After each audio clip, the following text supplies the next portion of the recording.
All right. Welcome to MythVision, everybody in the chat. I love you, and I want you to know that if nobody else has told you that yet today, you don't have to pay me to tell you that. Trust me. I just want you to know that we're going to have a little fun tonight. I have a guest joining us today. But before we do, let's get started with our new intro.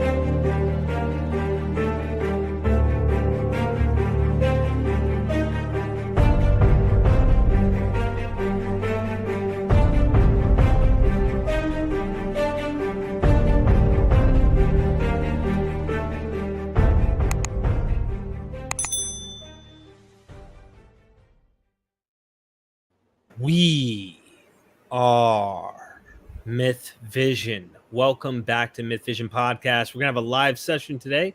We're going to be talking to somebody who left Islam, and I'll be interested to find out why. Some of the reasoning behind that. We'll probably get to taking callers as well, and they can bring their criticisms, hopefully have a friendly conversation back and forth. My special guest today is Hani. Is it Salim? Salim, yes. Hani Salim, welcome with the YouTube channel Critical Faculty.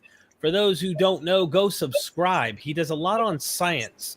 You also do a lot in Arabic, if I'm not mistaken? Correct, yes, I do. Egyptian Arabic, to be precise. Egyptian Arabic, and so most of your stuff is in Egyptian Arabic, but you do have some English sessions. You've done some recordings with me, my buddy Neil, Gnostic Informant, and others. You've had Lawrence Krauss, you've had Michael Shermer, you've had Dr. Price, you've had various scholars, academics, but you're a big science fanatic. And I think you have the same mindset that I do on these things, is exploring the natural to try and discover things. And then when you don't know, you don't know. Don't pretend you do.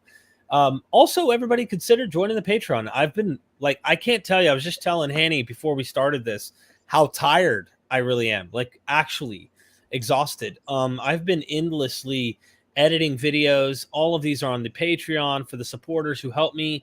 There's so much. This is honestly one of my favorite recordings I've done ever, because it helped me solve a problem that I've been searching for a couple years on. It's extremely complex, and you really just got to watch the video to get the point and the gist we're going into. But lots of content that has not made it to the public. Consider joining the Patreon. It does help me do what I'm doing, and I'm working my you-know-what off to try and do that. And also, hey, Gnostic Informant super chatted. Neil with Gnostic Informant also helps me edit my videos. I just recently started helping him with his thumbnails here and there. So we're kind of a tit-for-tat, sister-brother channel, looking out for each other. We got the three stooges right here, me, Hani, and Neil right here in the chat as we speak. Thanks for that super chat, Neil. I really appreciate that. Critical Faculty is giving out free stuff if you subscribe now. He's setting me up. Yeah, he's setting him up. Hey, what's up, Black Angel? So many people here. Thank you so much. Vaguely Agnostic, my friend. Let's see. Got it. Everybody in the chat, thanks so much. Don't forget to like the video. It helps us keep doing what we're doing. YouTube can take a closer look to us. But Hani, let's dive into the deep end. We talked about maybe mentioning the Satanic Verses. We might mention that as we go, but a whole devoted show to that. You're no expert, but about these things as someone who is Muslim. So the question I have for you is just a generic, basic one. There's no, I guess you'd say, right. It might be wrong answers if it's a Muslim watching, because they're going to go, that's not good enough excuse to not be Muslim anymore. But why did you, first we need to know about your background as a Muslim. How serious were you? What kind were you? All of that. And then why did you leave? And then we'll open up the conversation as time goes by for callers. It was actually two for the price of one for me, because my father was an Egyptian Muslim, and my mother was Irish Catholic. So I lived two religions at the same time. But my father was an atheist anyway, but culture Muslim. My mother was sort of deist, spiritual, Catholic, non-practicing religious person with kind of weird combination. She wasn't really fussed, but she one of those cultural Christians rather than a practicing one. So I grew up in a household that weren't too fussed about religion, to be honest. So I didn't have any traumas. Did you specifically take it seriously at any point in your life? Yes. So, and unlike everybody else, because the way I was brought up to, well, you kind of follow the father, in your birth certificate. And I was born in Egypt, but we traveled because my father used to work as a diplomat. So we traveled and lived in so many countries growing up. I was under no pressure to practice any religion. I could have gone into Christianity or Judaism if I wanted to. We were that kind of household. But because they were not really, they were like apathetic towards religion, I took it upon myself to say, well, being rebellious, I wanted to be, I want to do something different than my own parents. So I actually got religious at the age of 16, and I practiced Islam. So 5 prayers a day, going to the mosque, reading the Quran, and I was interested in reading a lot. And within a year, I think I figured things out pretty quickly. And I've gone back to my dad with my tail between my legs. So what happened to you? You took it kind of seriously, but I mean, someone who's like, no, you weren't a Muslim from the time you were born to the time you left. But since you weren't, in comparison to someone like that, you wouldn't say, okay, I was as serious as they were, that I did this for years and years and years. But when you got into it, you really were trying to give it your all. What happened that made you leave? Yeah, there is a saying in Arabic that says you don't have to drink the whole ocean to know it's salty. So I had to sip, and I realized straight away, bloody hell, that's pretty salty. What happened? So, well, I've, within a year, I've started reading the Quran, and I've always been a logical person. I've always been into science. And when reading the Quran verses, and I saw many problems from the moral to the scientific, I could not believe anymore that this could have been the words of God. Just no way. It started with that, and but then I got into Christianity, for another 6 months later, just to figure things out and read the Jesus story from the Bible, because it differs in Islam slightly. And realize that again, that's BS. And from that point, kind of got into Spinoza's God for another year or so, and by the age of 19, I was completely out. Wow, took me a while to hit my growth spurt. So that's interesting. Let's talk about a few things that maybe you found problems with in Islam. That obviously Islam would mean the Quran, because there's various forms of it. There's Quranists who say they love to go in, and I mean, you gotta love them. They're trying, but they come into my chat, right, and they'll say stuff like this: that guy doesn't represent Islam. He's not really a Muslim. Like, he's not really accurate. He's a Taliban or something, or they call each other Taliban more than anybody, it seems. And they'll say, like, they don't understand. It's only the Quran, so they're trying to protect the Quran. Then you have others who are like, no, come on, the Hadith plays a significant role. And then some who say, like, many of the Hadith, especially if we were to visit, say, the Taliban in actually Afghanistan, they would probably go and find plenty of these Hadith that support a more radical view of Islam. So my question is, what were the problems that your critical thinking made you realize, yeah, this is salty, I'm not drinking anymore? Yeah. Well, first of all, I want to give people the idea about the Egyptian Muslims. So Egyptians are mostly Sunni. There's about 10% to 12% of Egyptians are Coptic Orthodox Christians. Remember, Egypt was Coptic, was all Christian before the invasion of the Arabs and the Muslims, and it was converted later on. So there's still that 12% of Coptic Egyptians are there. Egyptian is mostly Sunni Muslim, which mean it's the Quran plus the Sunnah and Hadith. These are, you wouldn't know how to pray in Islam unless you refer to the Sunnah. There are actually no instructions in the Quran. There are a lot of things that are not mentioned in the Quran that is sort of being completed by the Hadith or Sunnah. However, there is a big movement right now, or a big push for Quran only Muslims, thinking that the Hadith is full of problems and myths, and therefore maybe by sticking to the Quran will save the graces of the Islam, because it sounds a lot more reasonable, but not really, because when you dig deep, I can find so many holes in the Quran. I'll start with some of the moral situations and the way women are looked at. You don't need to be a woman to understand that half of the society you live in is being hindered, and therefore yourself. Honestly, Christopher Hitchens once said it. The way to raise the bar in humanity is to empower women. Half of the world's population, right there. So a woman can only be half of a man in terms of witness, half of the inheritance, and Muslim will argue that that's not true. No, it is true.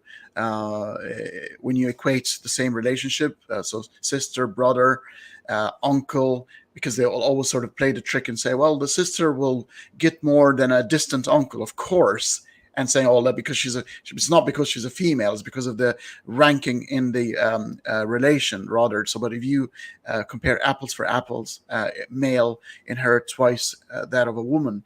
I didn't think that was really nice.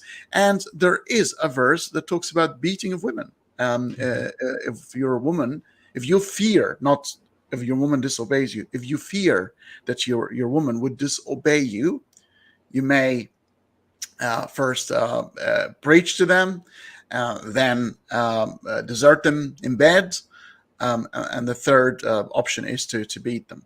Biktal, one of the translators of the Quran, he was quite embarrassed, so he had between brackets lightly, even though the word lightly wasn't there. Wow. That's interesting. So I can tell that you're very far from where you were. And I'm sure a lot of Muslims who might watch might be like, this guy, he's like distant from what it's like to think like a Muslim and to be in that worldview. Because typically what we do is we defend our positions, and you're speaking outly, you're outright speaking against it and stuff. So they're probably not really able to comprehend that and get where you're coming from. What would you say was one of the biggest things? Was it the women thing? What was it, a combination of things over time that you just started to develop? And here, let me ask you, as someone who was coming out of this, like me with Christianity, I didn't really look for the strongest arguments against my position and actually tried to listen to them. I was actually trying to find, how can I keep my position true? And how do I make sure these arguments that I come up with are strong enough to keep it true? That's all I wanted to do. I didn't really want to find out if it was true. Yeah. I believed it was true, and I wanted to verify that it was true by finding arguments for it. How did you feel about that? And look, that's why there is no one size fits all. I think everybody's stories and everybody's background plays a big role. And because religion wasn't traumatic for me, I didn't have an issue growing up. There was no pressure from society. I lived sort of abroad. My parents didn't push me around choosing a religion. So I was really under no obligation. I had other things to fall back on because my worldview was filled with other things, sports and bits and pieces. So it was not as big. So I was kind of emotionally detached. It's almost I got into it as a project to verify the situation. And once I've objectively found out that it couldn't possibly be from a God, I wasn't upset. It's almost like I figured something new out. Like it's almost like you are under misapprehension, and you sort of correct yourself. And so I wasn't emotionally invested in the idea so much that it sort of ruined me leaving it. And I wasn't so attached that I would try to use my biases. I didn't have a bias really. I wanted to know for real, and I continue to have this attitude even with science. I actually double doubt when there's an idea that comes across that tickles my fancy, because it means I'm ready to adopt it without much verification. So as soon as I see something that is so nice and so appealing to me, I actually have to look twice, not once. Mm-hmm. Yeah. Interesting. I'm going to send this out there for everybody to know. If you're Muslim or ex-Muslim, I'd be interested in having you come on to ask a question or make a statement. And then I'm going to be very limiting on how long we allow this to go, since last time with the apostate prophet, it went on and on with one of the callers, and I was like, let's try to limit this. So everybody, welcome in the chat. Thank you so much for being patient. But I'm going to go ahead and pin that. Actually, let me pop that up here. Please bear with me. But let me see. Why did you leave Islam? Here we go. All right.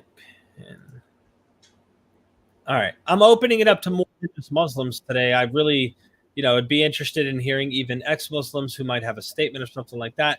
That'll be something that I'd be happy to have.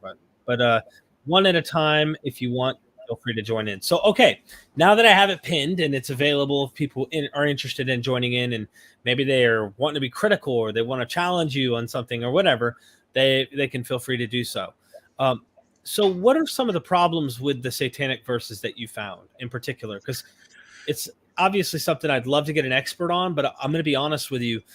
I have spoken to some of the experts, and they're very cautious. It's not that they don't know this stuff inside and out and probably couldn't do some unbelievable stuff if they really wanted to against apologetics in the field of Islam, or like academics do with Christianity and others. But I really think that there is a fear of ruining their reputation and getting a bunch of people coming after them in terms of verbally and emails, and you never know, calling up their work. Who knows what they might try to do because they say something about the Satanic Verses. Whereas you got to get people that are not academics to come on and actually say stuff about this, because it's almost like, can you draw me a picture of Muhammad? No, I cannot. I'm not asking you to draw like a derogatory with a bomb on his head or something, like the pictures that have caused people to kill people over. Just a picture. People will not do it. A lot of them will not do it at all. And the reason is they know that Muslims will be ticked off about it. Yeah. What about the Satanic Verses that you can tell us? Well, I view the Satanic Verses as something that is that's been inserted after the rise of Islam. So to be completely unbiased, because I'm not going to be one of those people that are going to have cheap digs at Islam not for the right reasons. So right. Most probably has been inserted by Al-Waqidi and Al-Tabari. These are people who lived way after the rise of Islam. Al-Tabari was like 8th century. So this is a story that's been told. So it's not in the Quran. It's not in the Hadith, right? And it's a story about Muhammad being inspired, some new Quranic verses by the angel Gabriel, which pays tribute to the three gods of Mecca pre-Islam. So Manat, Uzza, and Hubal. And these three were obviously, we're talking about idols here. And later on, Muhammad comes to withdraw these verses, saying, sorry, actually that wasn't Gabriel. Looks like it might have been Lucifer or something, and that's why it's called Satanic Verses. The book was written in 1988 by one of Christopher Hitchens' best friends, Salman Rushdie. Mm-hmm. And I think there was a fatwa issued against him. Fatwa is an Islamic advice, and it can vary from marrying people all the way to being killed. And I think Khomeini of Iran has issued the fatwa to have him killed if possible because of that book. So it's, to me, it sits like almost like not as bad as Dan Brown's Da Vinci Code, because that's completely hoax. It's a modern day hoax. It's a hoax, but it's slightly older. But there's no reference to it in Quran or Hadith or Sunnah, to be fair. However, it shows to you, as somebody who's receiving the religion in the 21st century, how problematic stories are. The amount, what else has been added? What else has been added? The Sunnah, considering the second reference in Islam, in all of Islam, Sunnah and Hadith, these were written by Bukhari and Muslim, and we're talking about 2 centuries later. The guy's completely divorced from the situation. He's never seen Muhammad. He's never spoken with him. How could he know what he said? But they say, well, there are people who would have inherited the story and kept telling it. And we only need to play the Chinese whisper or telephone, I think in America it's called, in modern day, and just have 100 kids piled up, give them one phrase and a body animation and ask them to repeat them, and look at the end of the queue, what's going to happen. So imagine 200 years of time, different geographical locations, plus, and we're here assuming that people have the best of intentions. Add a couple of bad intentions and political agendas, and you've got yourself a completely different story from the original one.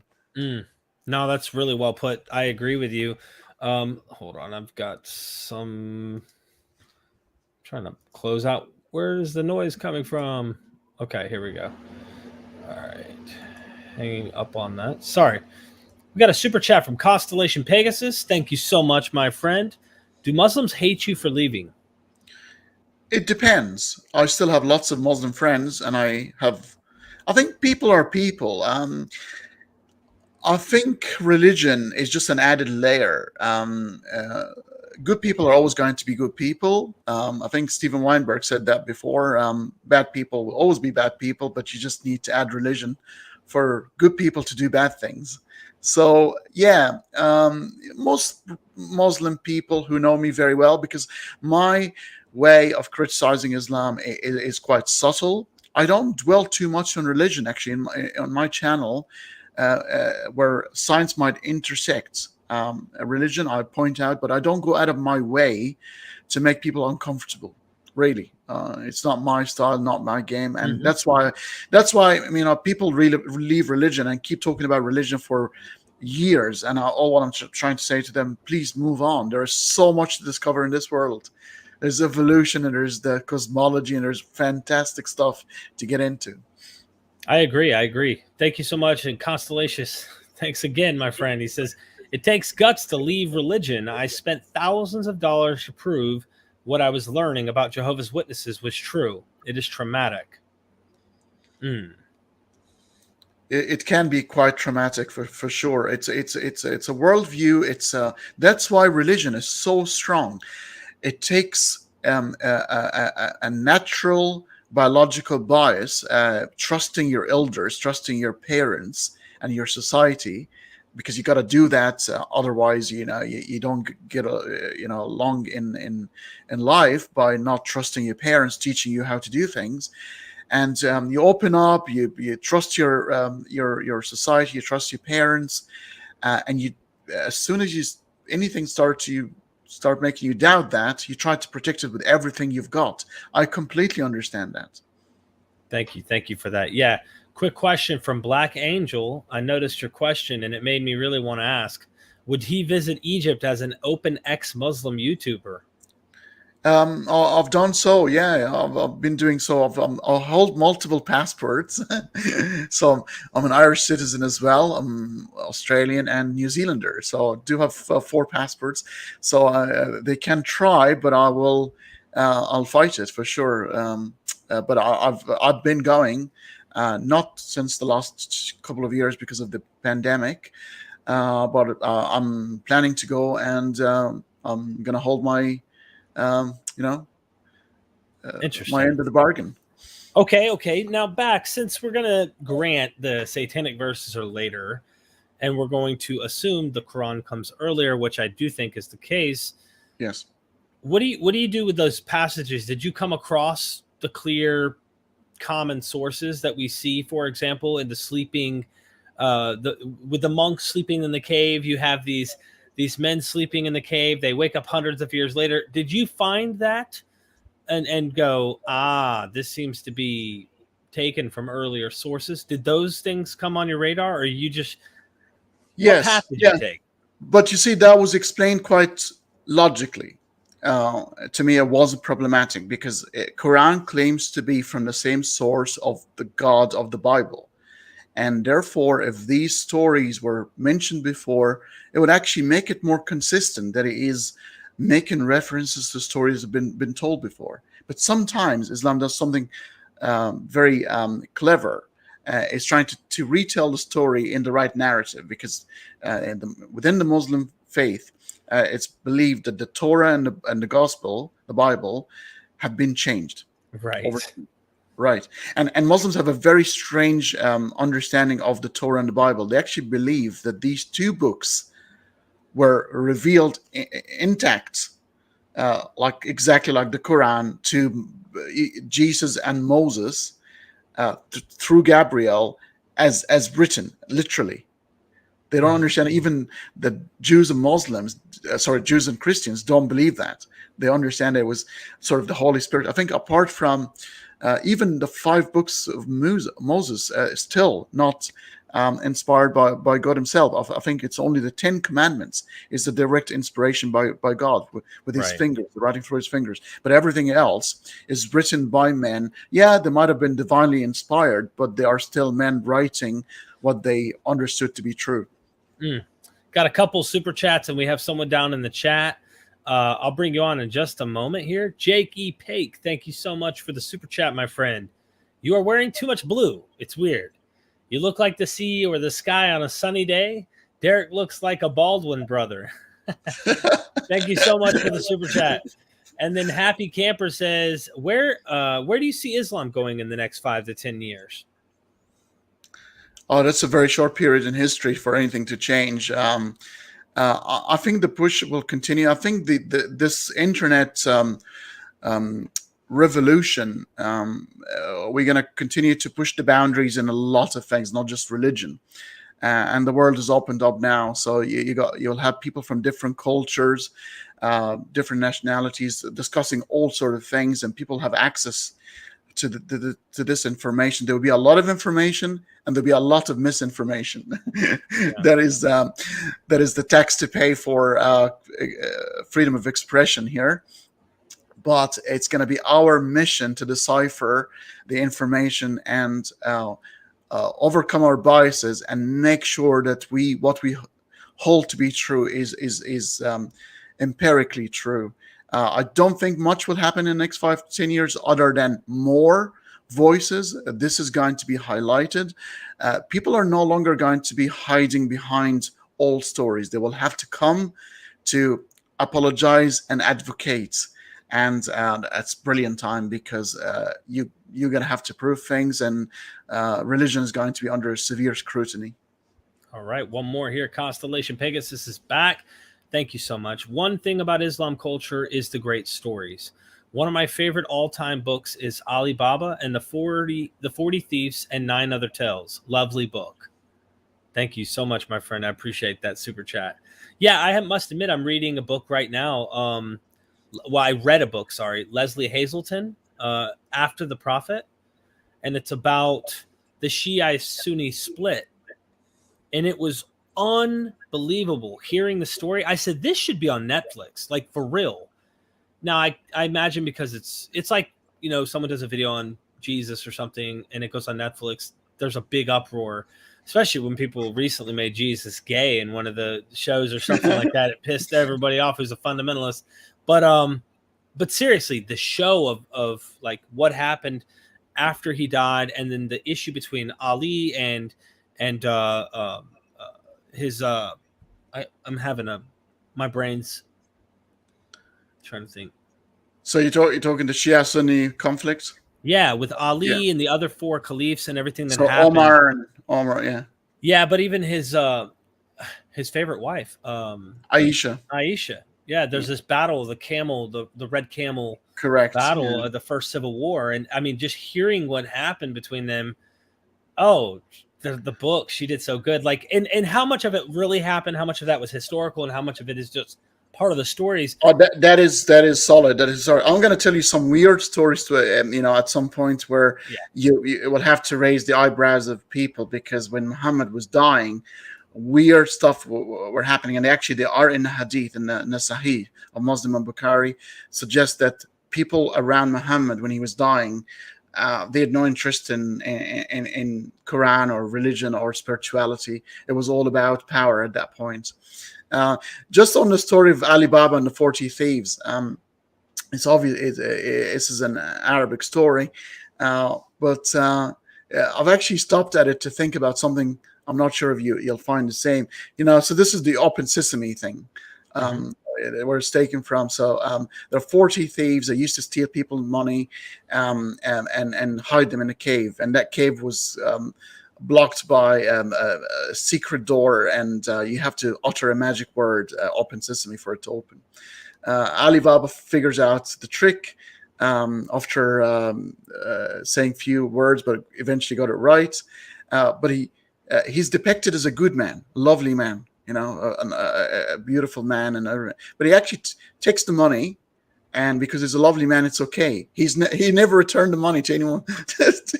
So because we were told he was a good guy, he's just done exactly the same thing as the 40 thieves. He kept the money for himself. How is he righteous? But because we said he's a good guy. Yeah, exactly. Wow. All right, I'm going to bring our guest on here. Just going to set a timer because don't want to get stuck too long. If things go smooth and it seems like things are going on the right path, then I'd be happy to continue. But let's play it by ear. Welcome to MythVision, my friend. Intertextuality.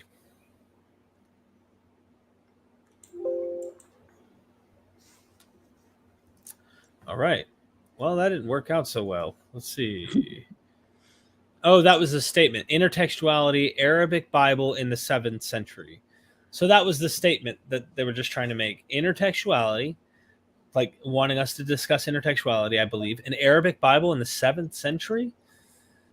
So I guess the Arabic Bible is referring to the Jews and the Christians' book. And then intertextuality is this connection between the two. So 2 things I thought were interesting. Well, first I want to just get into intertextuality. Let's just go there for a second, because we brought up the whole sleeping cave scenario, which we find in monk stories of Christianity down into, I believe, the 3rd, 4th century AD. So a couple hundred years before the Quran shows up, there are stories like this. But there are other stories that I thought are interesting, and that's one is the infancy gospels. That we find Jesus turning clay birds into living birds. And you see this in the Quran. It's not verbatim. Nothing usually is verbatim. It has its own spin, but it definitely seems to be picked up from this notion. What are your thoughts about the whole intertextuality scenario? And are there other examples you'd like to bring up? Yeah, well, you see, there were Christians in the Gulf area around Islam, especially and a lot of Jews as well in that area, and they seem to be those sort of Nestorian Christians who believed in a certain narrative, and some of them were believed that Jesus was just a prophet, exactly like the Islamic narrative. I believe it was the Gospel of Thomas, and there's a lot of infancy Gospels that were never canonized and never added as an official Bible. And Islam borrow a lot from these stories. Even in the story of Jesus and Mary and Joseph going to Egypt and fleeing Herod persecution. I think it was mentioned in Matthew. And there's obviously a conversation about it in the Quran as well.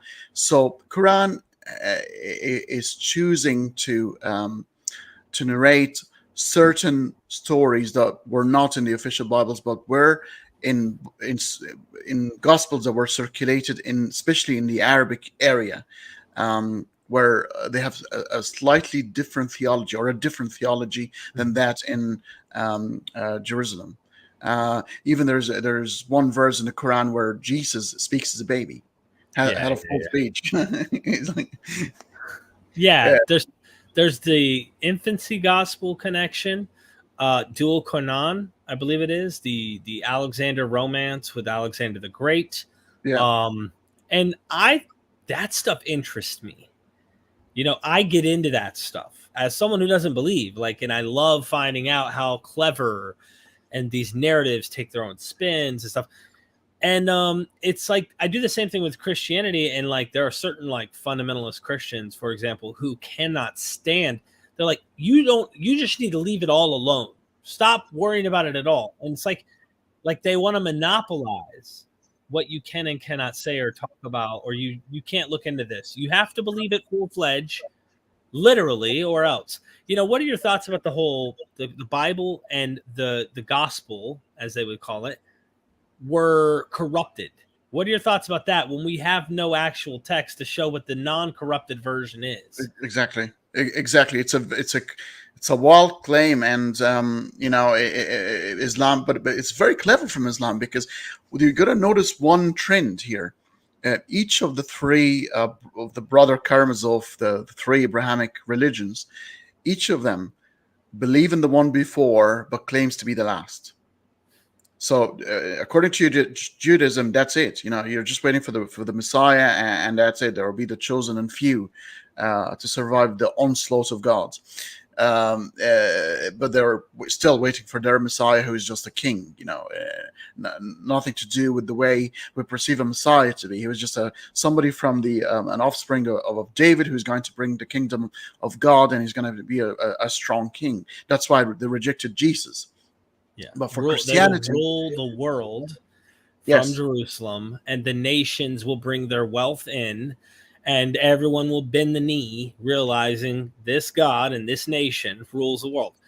Christianity, same thing, totally different narrative, totally different expectations, and it evolved because the failed apocalypse turned it into this thing they're still waiting on. Yeah. The same with Christianity. So Christianity comes along and saying, hold on, there's a new covenant here. Forget about the past, while still contradicting. Sometimes Jesus would be found to say, hey, I have not come to contradict the law, but yet you've been told, and I'm telling you, but there's a new covenant here where you accept Jesus Christ to be your Lord and Savior, and that'll be it. And obviously Paul opens it up to the Gentiles, and it's the world's religion, and that's it. That'll be it. Islam comes along, but Christianity believes in the Old Testament because you need a foundation. Islam does the same thing. It says, well, I come from the same source, guys, God of Abraham, just to get some credibility going. But hold on a second here. But I'm the seal of the old prophets. I'm the last word. And the other two were not completely pure. Things have gone wrong, and we're here. But don't worry, we're here to help you. Yeah, and so we're the last ones too. By the way, but we still had Mormonism coming after Christianity, and we had Baha'i. I was about to say, because they use Islam too. Yes. There's a lot there. So Jurumba said, "Dual Quran isn't Alexander the Great. The statement is baseless." Well, if its statement is baseless, I don't know why academics are saying that. Yeah, I don't know why academics do say that, other than the argument that I hear is Cyrus the Great, which still was not a believer in was not a believer in the God of the Bible, was a Persian, and therefore would have Ahura Mazda and the Persian pantheon, their whole belief system. So either way you chop it up, you're going to run into a problem. But I think Muslims oftentimes want to run from the whole Alexander thing because, with Cyrus, you don't have him in his accounts potentially sleeping with boys. Okay. You don't have him doing things that Islam would be like, absolutely not. But Alexander the Great's military victory was so fascinating that I could see in the conquest era of the 7th century when everyone is fighting and cutting each other's heads off, and here Islam's starting to rise to fame in terms of conquering over the next century or two. I could see Alexander's example historically as a warrior being something that you would want to admonish and cherish and say, that guy had to have God on his side. How did he accomplish so much? How did he make it all the way to India and this and this and that? But when you actually look at the sources, like I would go to Persian sources to find out what this Persian king had to say, while taking with a grain of salt any other sources, especially biblical ones, to come to the conclusion. I definitely wouldn't trust the 7th century AD Islamic source to tell me what a 5th century BC king of Persia did or didn't do. So at the end of the day, either that or they'll divorce it completely from somebody. I don't know. I don't know. But I think mostly it's fundamentalist Muslims who are trying to get around this problem. And the Muslims of the Middle Ages had no problem with saying this was Alexander the Great. They were cool with it. In early Islam, I heard also a lot of Christians that were like Syriac Christians. They held official positions inside the government of the rising kingdom. Like Christians were marrying Muslims and Muslims were marrying Christians and Jews and vice versa. Like it wasn't what fundamentalism ended up becoming within Islam. There was so much that has developed. And the more I study the scholars and academics, what we see today on the internet with like these, what I guess what people call them Dawa people and whatnot, Ali Dawa and these other people, Muhammad Hijab, they're more radical fundamentalist. And they're not really like practicing this stuff like the medieval Islamist and stuff. So that's from what I understand. On the Zulkarnain issue, I tend to lean toward Alexander the Great, and I agree with you. The problem still remains if it's either. I'm asking people to apply the rules of logic here. If the Quran is talking about a great king, and the Zulkarnain means the two horns, so he's wearing some sort of a helmet, and Alexander the Great was renowned for that. But here's where the trick is. They don't need to be followers of El or Allah or anyone. It's very similar to modern day situation where you have your favorite sports person who's got Jamaican background and he's playing for the United States, and you're happy to be a Jamaican and say, well, he's Jamaican. You claim great people to be in the same line as you because you want to get credibility. And that's what Islam does. Islam does sometimes say, well, we're all Muslims. Didn't you know we're all Muslims? Abraham was a Muslim. Adam was a Muslim. Yeah. So Alexander was a Muslim. What's the problem here? Anybody who seems to be victorious and strong and whatever, I'm going to claim him to be one of my own. And it's nice and easy to claim that because it's a natural thing. It's like a biological inbuilt. God has actually put his name within us, and the one God is Allah, and therefore everybody's a Muslim in a way, and they might be led astray at some point and they come back or stay that way. Interesting. Thank you. Constellation, thank you for the super chat again. Did Islam have anything to do with offering children to Baal the way the Hebrews used to, or did Baal die out before Muhammad? So I would say that's old. Yeah, Baal would be way back. Yeah. But Baal is supposed to be related more to the Yahweh and El situation, and he's supposed to be sort of an evil god, and there's a battle going on. He gets killed, I believe, by is it Ashra or one of the goddess killed Baal? The wife of El, I believe it's Ashra. I think. I don't think it was Ashra. I thought it was the other. Oh, the evil one, the one that is like really badass. Yeah, hardcore. Yeah, I can't remember her name, but I know what you're talking about. Yeah, so that's way before. Died out. Yeah, or at least it wasn't. Sorry. Yeah, and there was no mention of child sacrifice. However, Islam, the closest thing Islam makes a reference to an old Arabic habit of families bearing their female children. Because of issues like poverty and women are not as worth as men because men can actually be used to work in as shepherds or help the family, so they actually were buried them alive. And Islam came along to abolish that habit and claims it to be, it was actually quite pandemic in the Arab world. But again, it doesn't stand the scrutiny of logic, because if the female population is always 50-50 throughout all history, it might be 49-51 in wars or whatever, but always stays the same. How do you get them to have 4 wives at some point if all these girls were buried alive? It's crazy. Yeah, I've heard about that too. And how true was that? A lot of scholars are wondering, like, is that even true? So A, B, D, G, and I, thank you for asking a question. They've been asking this a lot here. Why are there words in the Quran once with, and I don't speak Arabic, so can you understand this?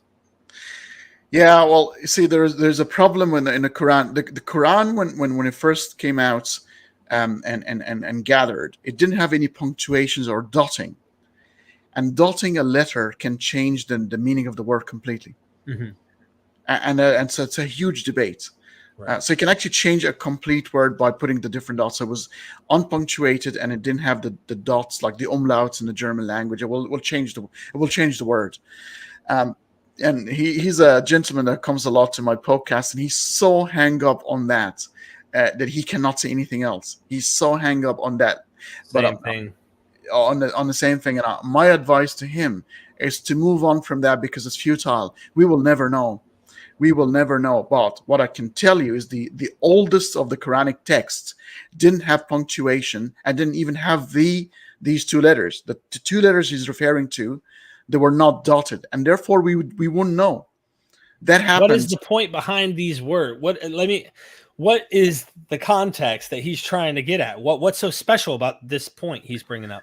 He's trying to say that the original word of Quran did not have that first letter, and it has the open T. It's called an open T, but it's honestly it's a futile subject that doesn't lead you to any benefit in life or elsewhere. It doesn't have any epistemology behind it. Doesn't do anything.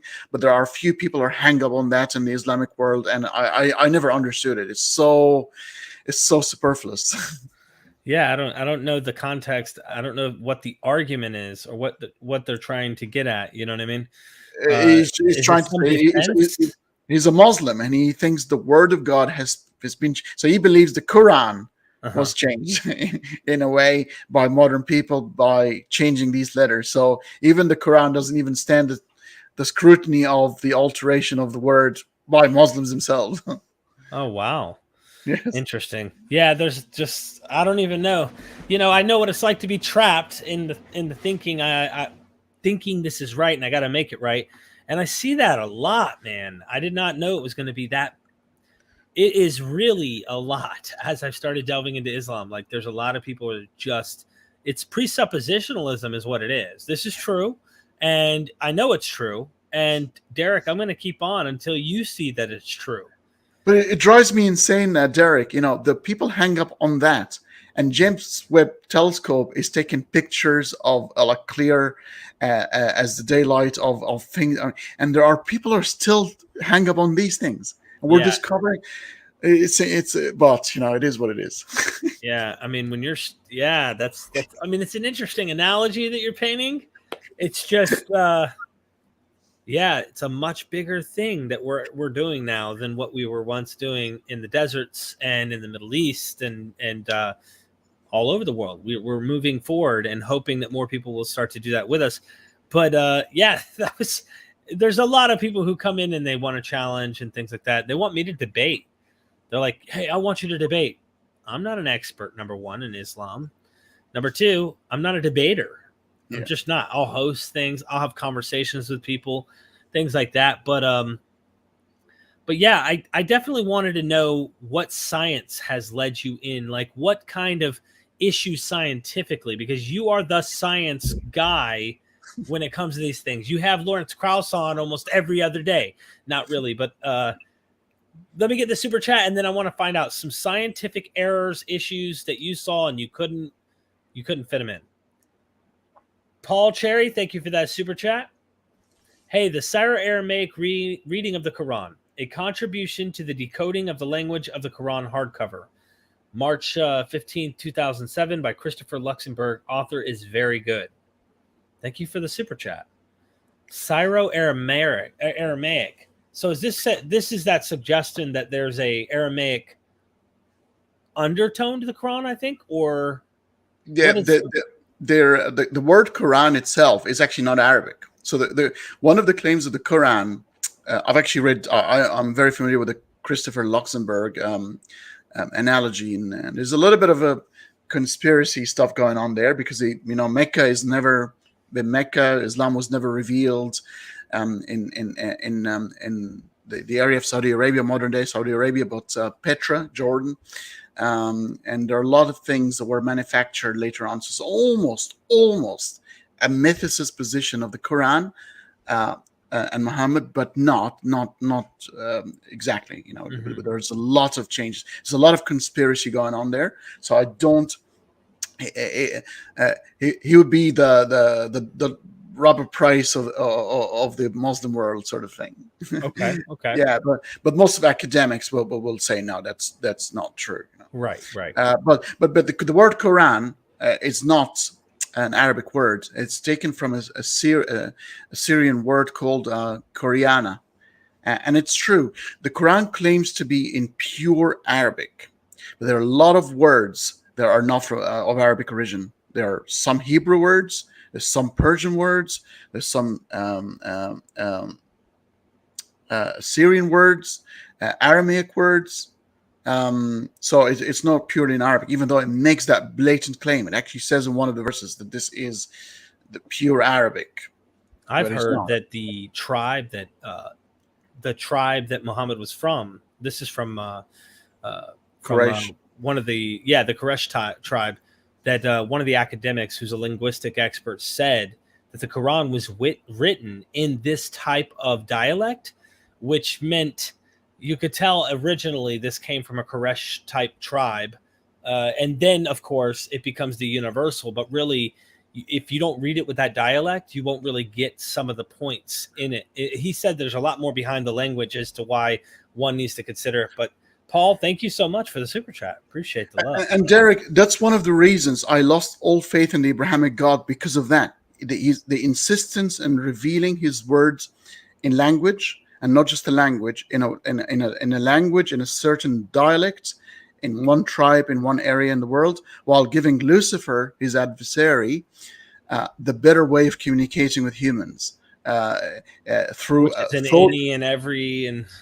Yeah, he can speak to you in your accent, in your dialect, with your own thoughts, direct download into your own thoughts. But God chooses the most inferior way of communicating with people, in almost a dead language, and you will have to keep twisting words to mean what needs to mean in the 21st century. Yeah, wow, thank you for that. Constellation Pegasus. So the Quran has textual problems the way Judaism can attack and rip apart the New Testament? You mean like as in, can you elaborate a little bit on the textual problems, like as in issues of interpretation or different versions of them?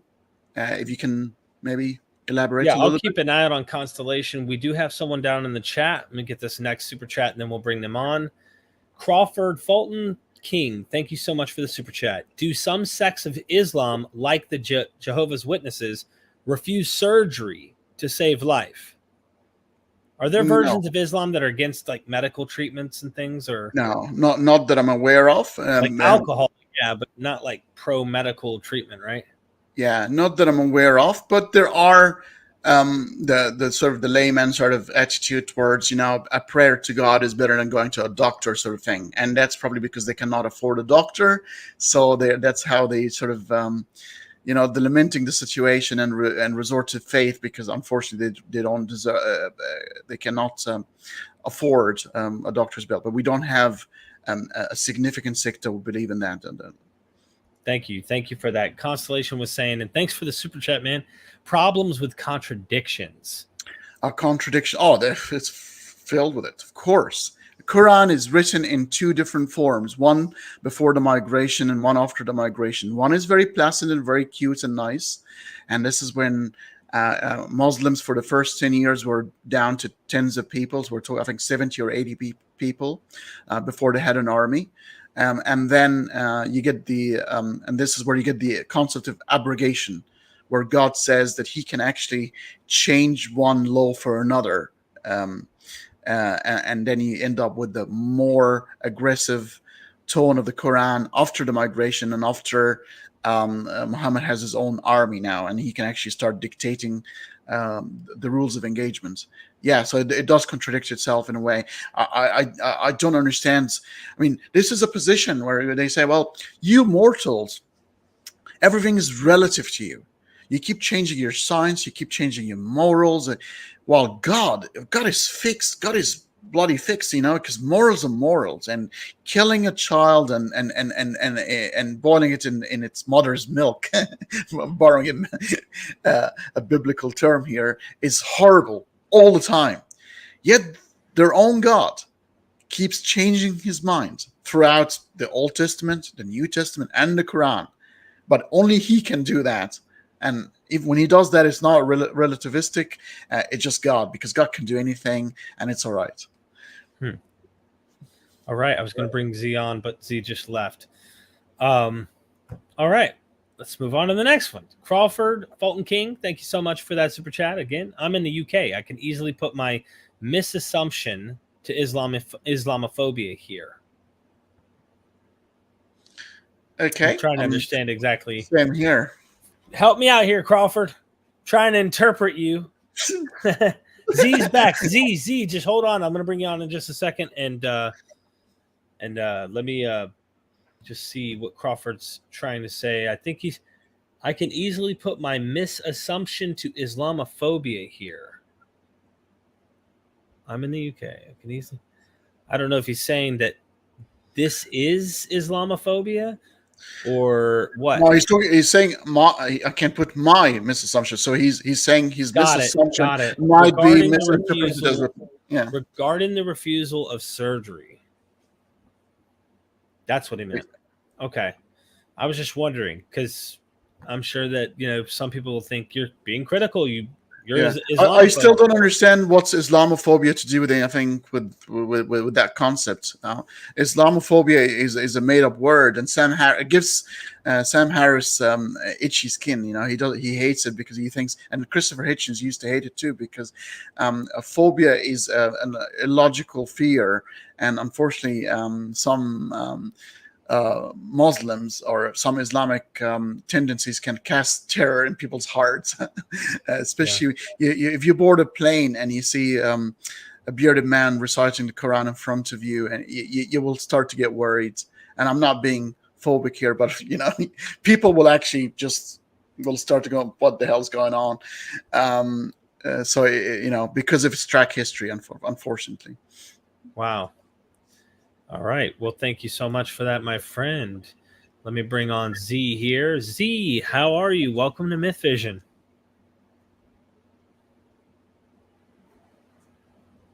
You're live on MythVision, Z.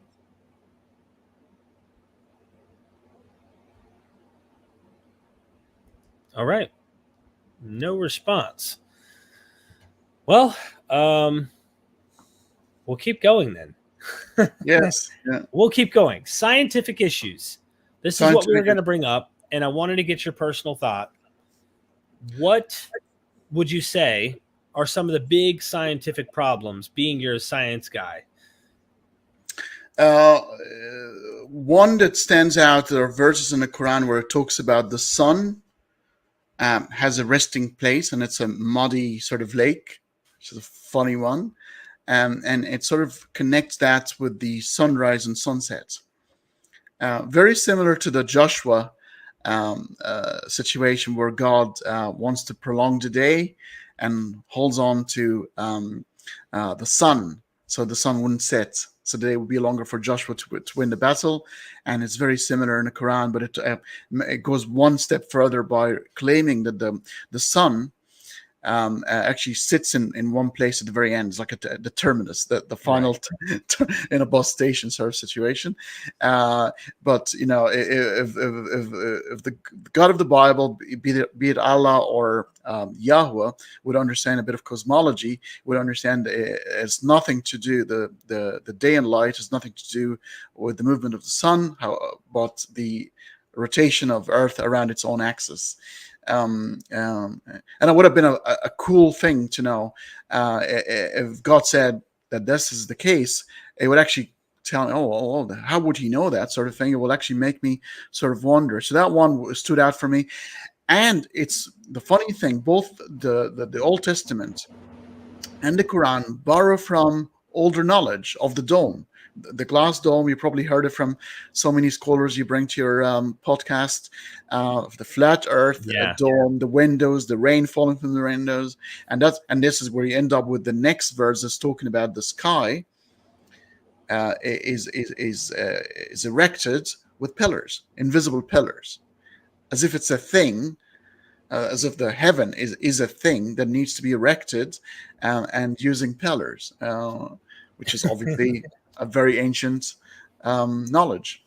Yeah, and like I have nothing wrong to say about people in ancient world having a certain cosmology. It does tell you it's dated, though. And if this is revelation from something that is beyond, you would think if it's the one dictating this text, it would get these absolutely correct. But then the response to me would be, Derek, you don't know a thing. You don't speak Arabic. You don't know the language. And it's allegory or it's a metaphor. It's not literal. So now language is obviously, language can mean almost anything. You can just bend it because, it doesn't mean what it means. And then therefore God speaks poetically. He's like Shakespeare in the sky, and you just either know it or you don't know it. And if you don't have a guy before you telling you what it means, and he disagrees with the other guy over there who also is telling people what it means, and they don't agree, you're kind of SOL, shit out of luck. So at that point, you're kind of stuck in a situation. We'll bounce back to the science in a moment, but I've heard the mud puddle one quite often. Hasib Qureshi, thank you so much for the super chat. I hope I pronounced your name right. Medical treatment rejection is not really a thing in mainstream Islam, but a common view has historically been rejecting organ donation due to beliefs of how the soul leaves the body. This is, again, not a mainstream. It will be very, very peculiar sort of position to have.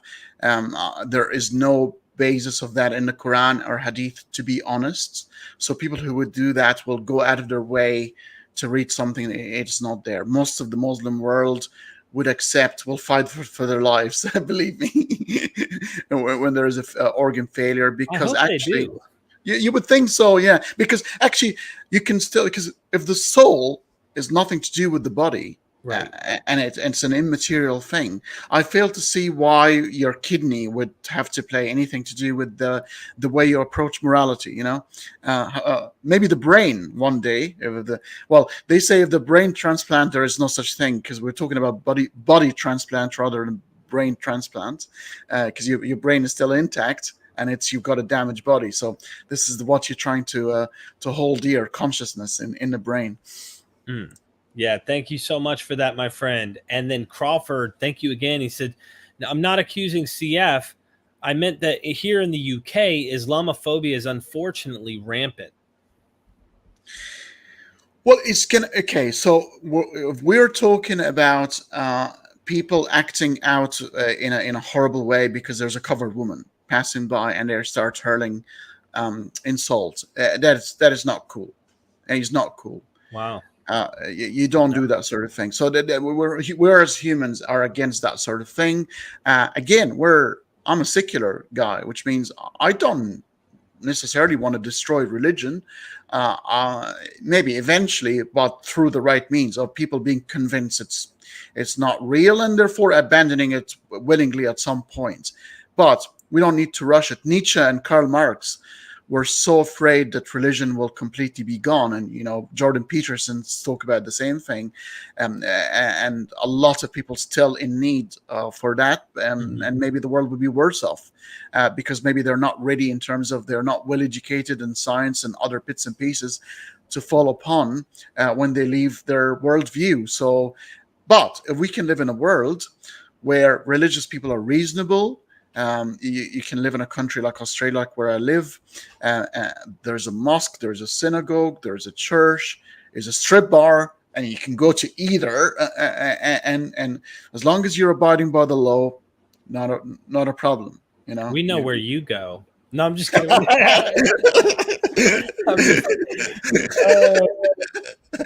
Dave, thank you for the synagogue. Sun in a Muddy Pool is copied from Alexander Romance. I didn't know that.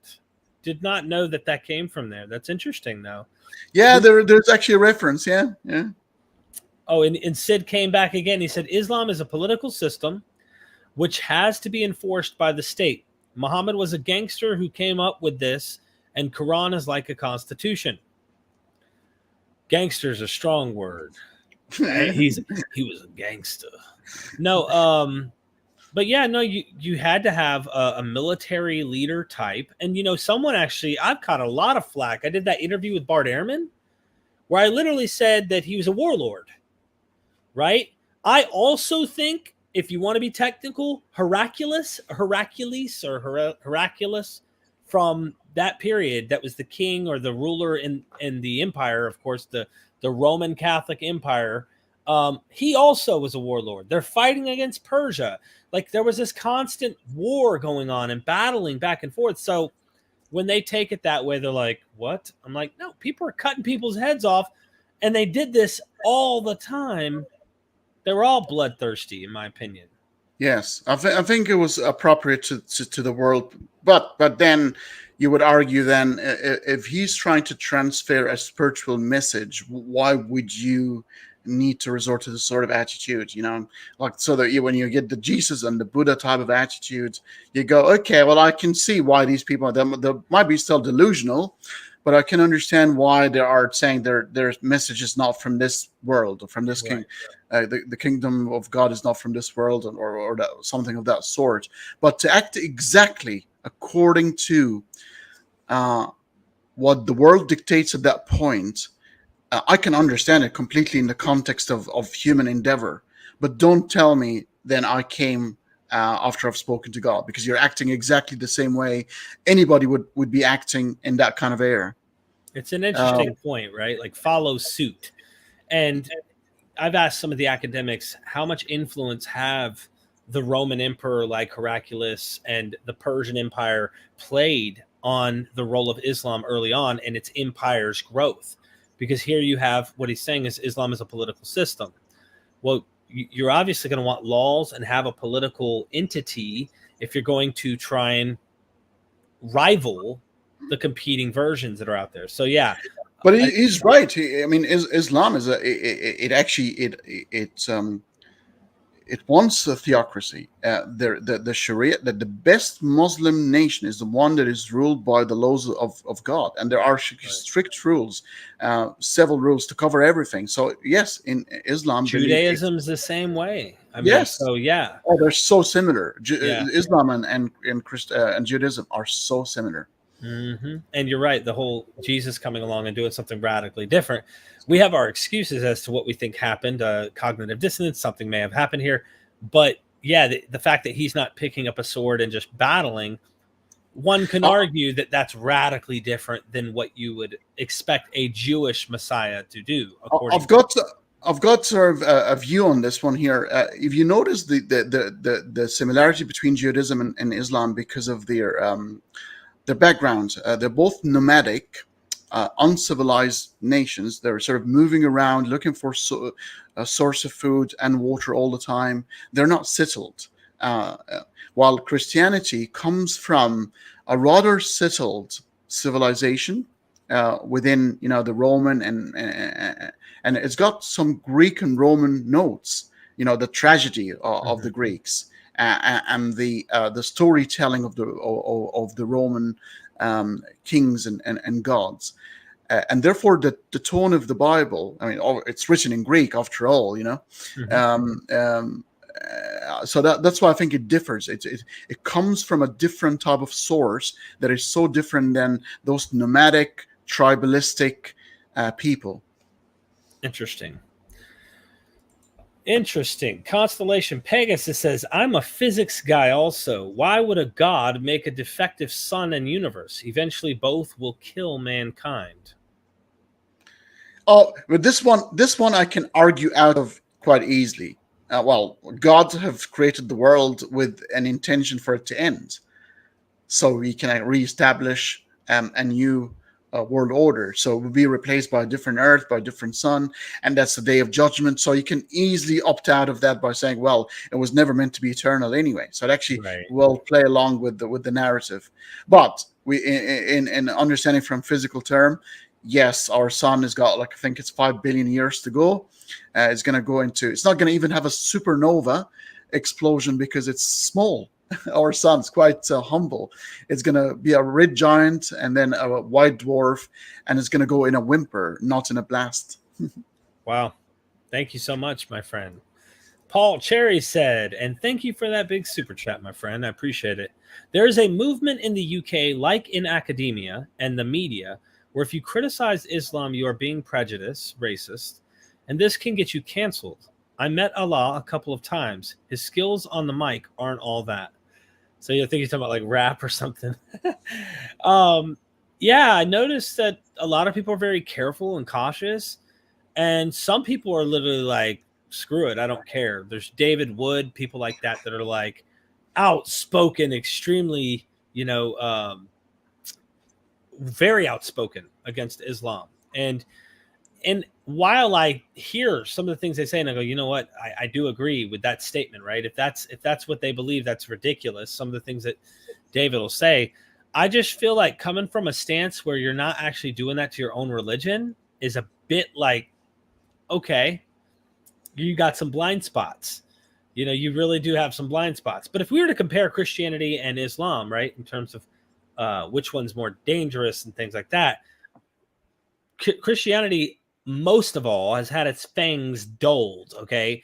It's not this political system that it once was that was able to actually take over and rule kingdoms and destroy, like it once did, because it did. Today, I think that a lot of these Christians live in a time, like you talked about, where they're not running around looking for water, Hanny. They're in a civilized place and everything's good. They have freedom to do whatever they want. Their neighbor practices whatever religions they want, etc. But I'm like, I want to take a scalpel to everything and critically analyze all the worldviews. But I think Islam has been avoided by a lot of people for fear. I think there is that fear. They either don't know how to critically analyze it like what I do with Judaism or Christianity, or they go full-fledged and they seem, I can't read their mind, but they seem like they hate it. So they're either quiet and they don't say anything and they really don't like it, but they're scared to say something, or it's all hatred, it's all absolute, like hardcore all the way against it, and not finding a way to critically dismantle it. All you got to do is pick it apart. Take your scalpel, slowly cut into it. You start seeing all the fingerprints of man, and then you realize this is a man-made religion like all of the other ones. Clever people, but nonetheless, the fingerprints are there. You just got to be looking. I don't care to engage with apologists. That's the point. Because at that point, you're finding yourself getting into the nonsense you didn't want to get into to begin with, number one. And number two, the academics that are in the field who do know what they're talking about with Islam and the Quranic sources and everything, they're not going to want to talk to you. They don't want to get engaged in this conflict. They just want to go listen to the fascinating facts we found out about this palimpsest, manuscript that we found and an earlier version of the Quran, or listen to what we found out in the text or archaeology or whatever. They're not interested in going, all right, Ali Dawa, what do you have to say now? Okay, these are the exact words dot for dot that went back to the prophet. This is the hill you want to die on. Anyway, I say that because I think Ali Dawa played a clip with me on it recently. The UK has got a role to play in this. I mean, Christopher Hitchens used to be one of the strongest opponents to Islam in particular. He found it to be completely and utterly. He wrote a big piece on it, saying why it's completely ridiculous. And I think Charles Murray is one of the most outspoken intellectualists in the UK talking about Islam as well. It's an interesting era we live in at the moment, and it's not just about religion, that PC, the overly politically correct, and the cancel culture where you can be cancelled for trying to say something. I think Richard Dawkins had his Humanist of the Year award revoked because he talked about transgenders, and it was just discussing something. He's obviously not a homophobe, but he was discussing something, and he wanted to bring something out for discussion, and he was completely cancelled. So you cannot talk about that, and I disagree with that notion, because how the hell would you know anything about life or get into an engagement of discussion to find things out if you don't talk about them? You could still be wrong. I mean, Richard Dawkins could still be wrong and could be proved wrong in a proper intellectual discourse. And he probably would have changed his opinion. But to be cancelled from the offset, I think is completely wrong. Yeah. I agree with you. It's happening all over the place. Constellation Pegasus's back. Thank you so much. Christians say one protein forming on Earth is 1 in a trillion. 1 in a trillion. We now know organic molecules are all over in space. Wonder why they don't mention it. This is the sort of thing that I do on my channel. So I do a lot of evolution and debunking of the intelligent design, the Discovery Institute, the C. Meyer and the Michael Behe, the irreducible complexity of completely distorting science to suit their creationist narrative. Yes, the building blocks of life are abundant in space. We had a meteor falling in Australia. I think it's 72 or 73. Was filled with the building blocks of life. There's a biogenesis, which is a science trying to understand how life has emerged from inanimate to the animate. And it's incredible. I mean, intelligent design now is depicted as in Wikipedia as pseudoscience. That's the very first sentence is the way it's explained.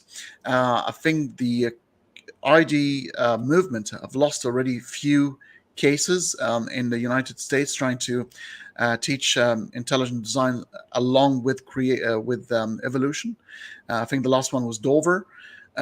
Which a lot of Christians have actually give their words and expert opinion, including Francis Collins, I believe, the director of the Genome Project, who is an evangelist, by the way, and is understand evolution to be true. So this is completely now out of the question. We still need to know how life, though, when you put all these building blocks together, we cannot still create life. But this is only 70 years old since the Meyer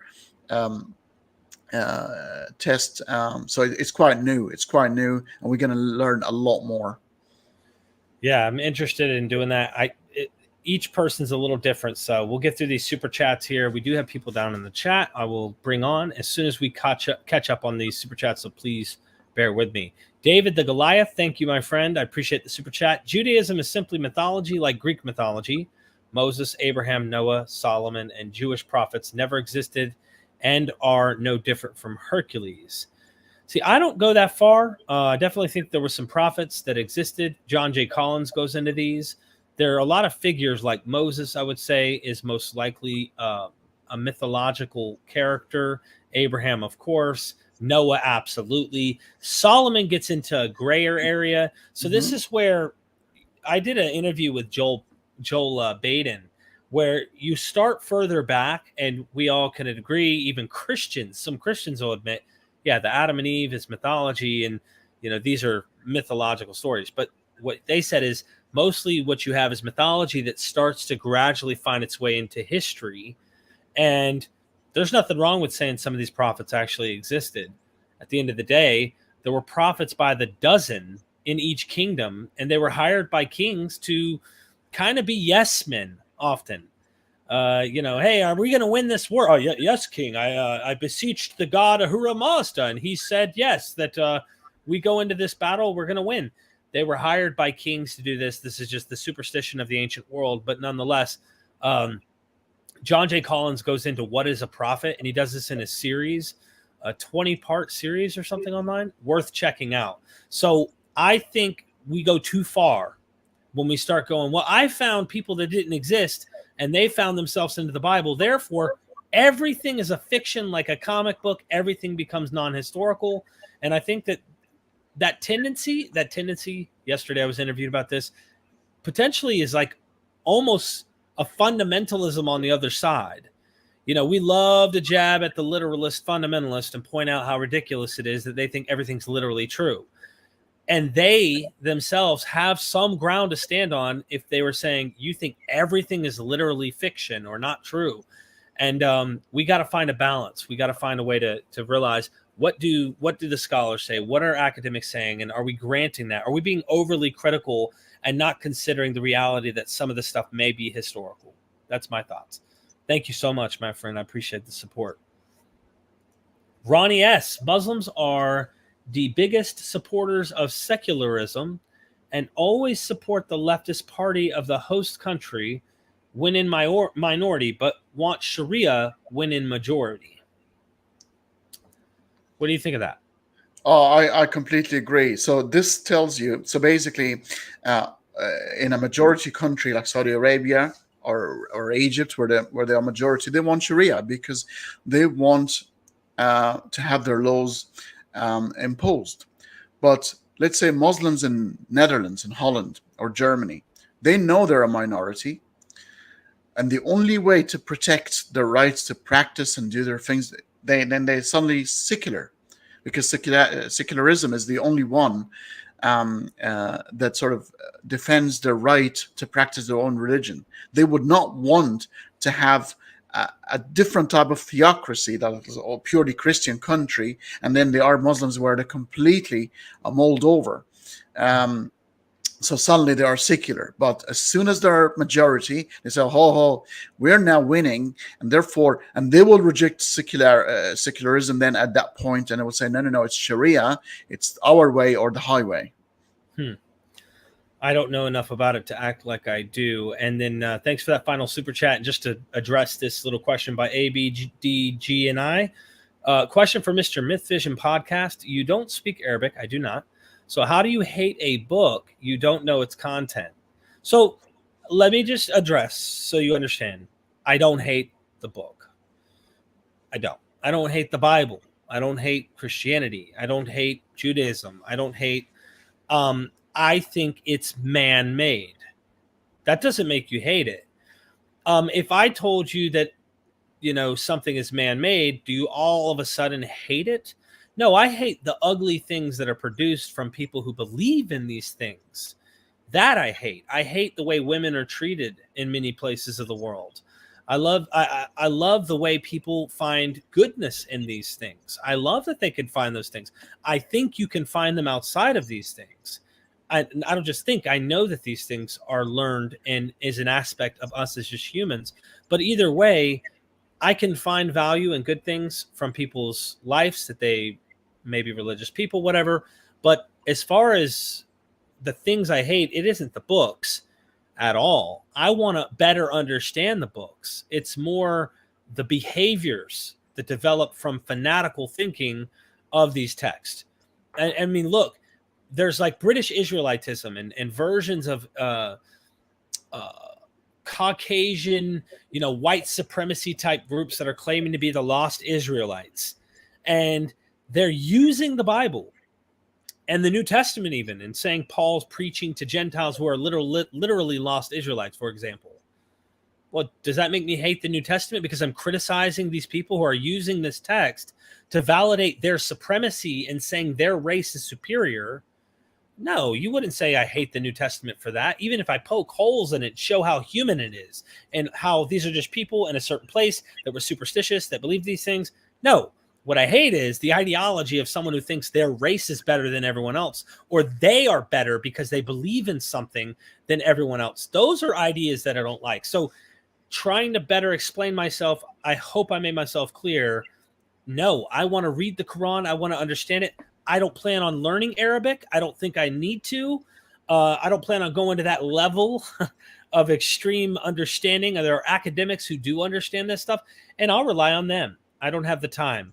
While people are going with space Hubble telescopes and stuff, I'm not interested in learning a language that it's just not my thing. It's not my drive. I want to be someone who explores many options. So hope that explains myself. And last one, and then we'll take our caller. How excited is critical faculty about the James Webb telescope? I'm excited to see how big the first stars were, if we can see them. Oh, it's incredible. And this is the sort of thing that I'm hoping the future generations will be talking about more. Look, don't get me wrong. I'm like you, Derek and Dr. Robert Price. We kind of reject the supernatural and the religious texts, but I'm fascinated by religion still. People don't understand. Once you get sophisticated understanding, and we understand it to be a human endeavor, how critical it is for us to understand our past, how we used to think. These are manuscripts of our ancient psychology, how we used to think, how we used to see things. This is brilliant. That's why when I see people like burning the Quran or burning the Bible, I say, that is disgusting. You don't do that, because this is intellectual property. We need to understand how we used to think. This is our work. And now there's some people who do this, and I've said the same thing you're saying right now. I just personally wouldn't. It's not my interest. But there's some people who feel like they're protesting to say, no, you act like this book is everything. And so I can understand their protest, but it's like maybe they're directing it at the antagonists that are treating them wrong or whatever. And they don't mean all Muslims, but by effect, you're then causing every person who didn't have anything to say about you to all of a sudden take offense as well. And you're kind of saying, screw you. And most of the Muslim world then feels that way. Not all Muslims think the same. Not all Muslims are the same. I have Muslim friends. Mind you, they're not fundamentalist. They're not, I mean, there are people who probably say, hey, I'm your friend and I'm a Muslim, but there are people who are actually my friends and are Muslims, and they're not fundamentalists. Because if you're a fundamentalist, you take this so seriously, I probably can't be your friend in your head. I'm an enemy. You see what I'm saying? So that's the problem. Yeah, I completely agree. I completely agree. And there's one thing as well if I were to recommend to people, because that position of hatred, I understand when people leave religion, they feel a little bit sort of angry because they feel like they might have wasted some time. They might have wronged people because of their beliefs. So they're upset with themselves. But don't stay in that position for long, because that is going to have a repercussion on you. Eventually, you're going to need to move on and reach a place of self-content, being happy. And once you get there, you'll be able to read the books and the writings in a completely different way and be at peace with yourself. Very, very important. Real quick, just to address a couple chats before we get the super chat.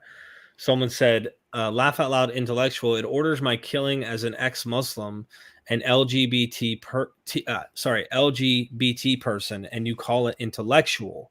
So here's what I was trying to get at, Hanny. And I don't want to butcher your last name. There are some people who are protesting that we're not allowed. You weren't supposed to burn these things. Now, I guess you and me aren't coming from a traumatized or this kind of like we're living in this protest type of state where others are. And so while they're saying, no, I have the right to do this. You see what I'm saying? Like, let me pull it up here. I don't know if Can might be misunderstanding me a little here, but just because you have some Muslim friends does not make what is written in Quran. So yes, so here you have, for example, not all Muslims are maybe following what the Quran might be teaching in some ways, or they're reinterpreting it. But like some people feel like they have the right, they want to be able to do this, and then burning the Quran somehow makes them feel like I don't know, like their protest is valid against this book that caused them harm or something. I don't have that. You see what I'm saying? Like, I don't have that, and I wouldn't care to do that. I would like to have my copy so I could keep studying it to kind of expose the humanity behind the thing. That's me. I just need to put this in perspective, because I think the gentleman might have misunderstood us. And we did not mention the word intellectual. I was saying it's a human heritage. What I was trying to refer to, if you understand the text to be human, we've written it, we thought, or we kind of thought these were divine words, but they were not. These are our own writings. Mm-hmm. We need to understand them in the context so we don't repeat these atrocities again. And the only way to do that is by not hiding them or burning them, because we're going to end up repeating the same story again. When you see the movies like Mississippi Burning or Amistad by, the Gene Hackman and, all these sort of racially motivated sort of movies where it shows you how horrible they are. Sidney Poitier, who departed us quite recently. We need to, if you don't understand your history and hide it away, you will probably end up repeating it. You need to keep these things at sight so you would know this is where we used to come from, and this is what we should not repeat again. So it's understood in that context and not revered. Yeah, it's a protest thing is all I was getting at about the Quran, because some people felt like, no, I should be allowed to do this. And they have that right, in many of these free countries to do it.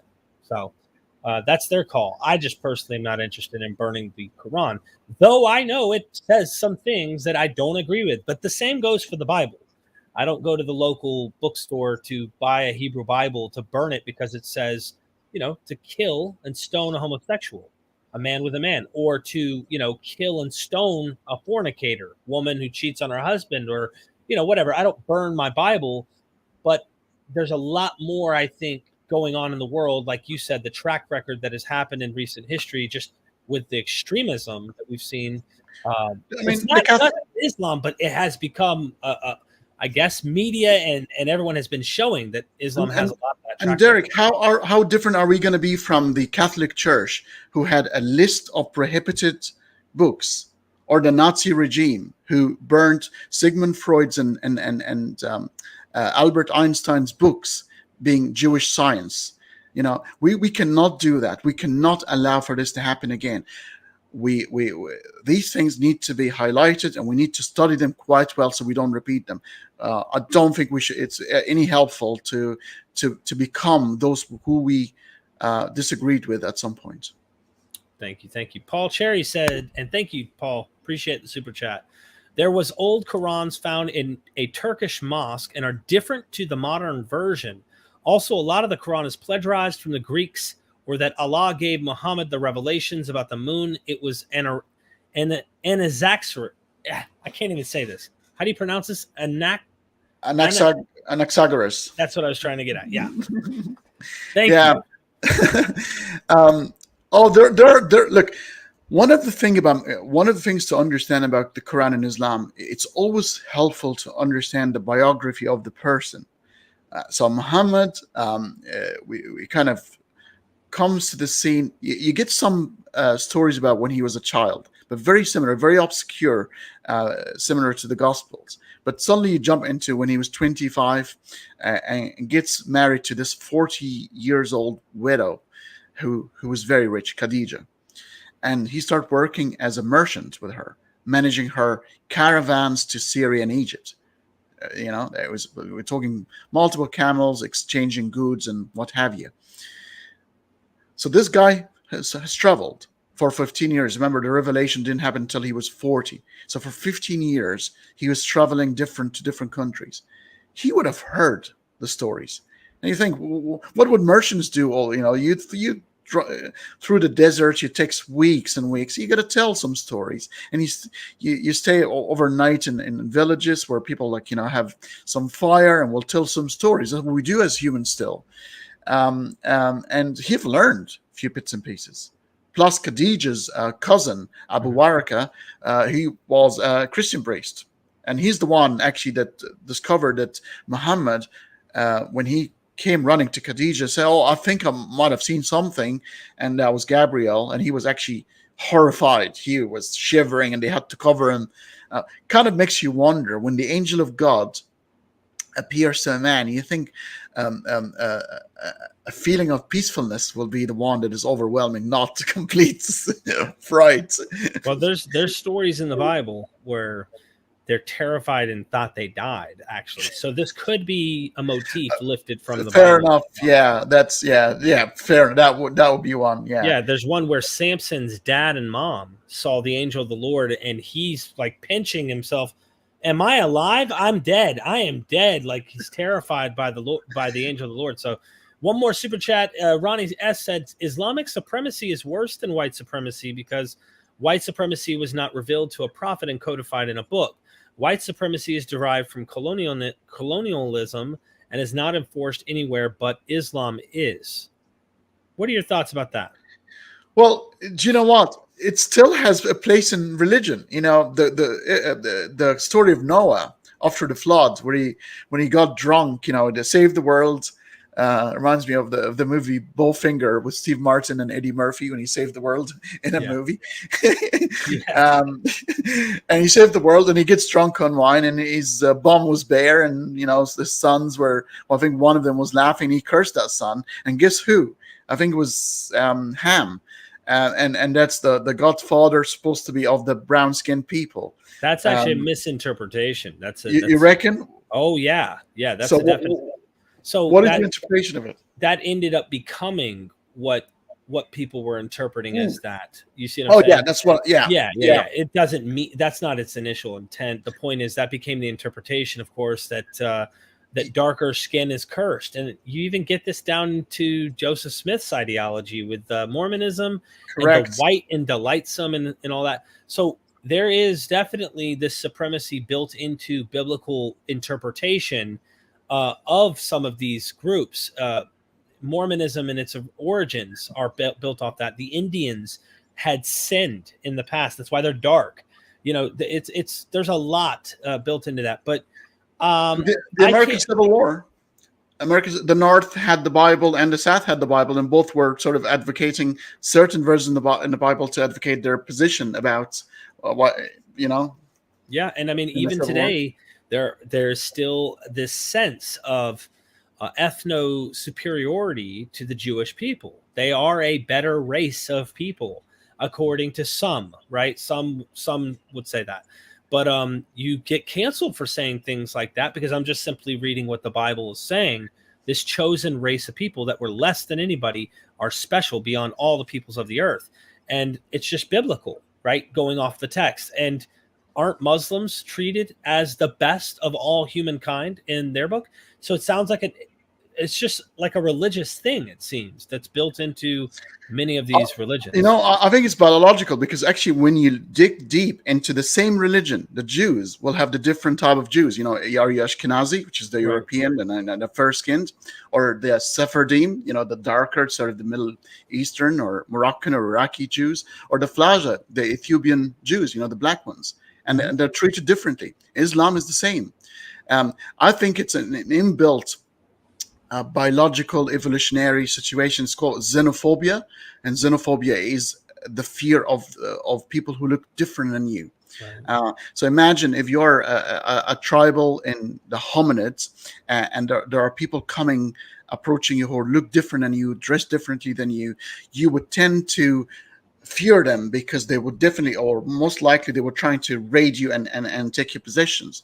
So we develop over a period of time fear, xenophobia of those who don't look like us, and we still have it to date. If you go to a party when you're not invited, you're invited, but you don't know people in there, you'll find yourself suddenly attracted to those who would speak your language or slightly look like you, or any familiar faces that you would know in the party. We still do this to date. Mm-hmm. Makes sense. Ronnie, thanks for that super chat, my friend. Brings up all sorts of ideas, and thanks for all the support. All right, we're going to bring on one of our guests here in the bottom. I apologize for the long wait. And then after these, we're going to wrap things up here soon. So the first one is Z.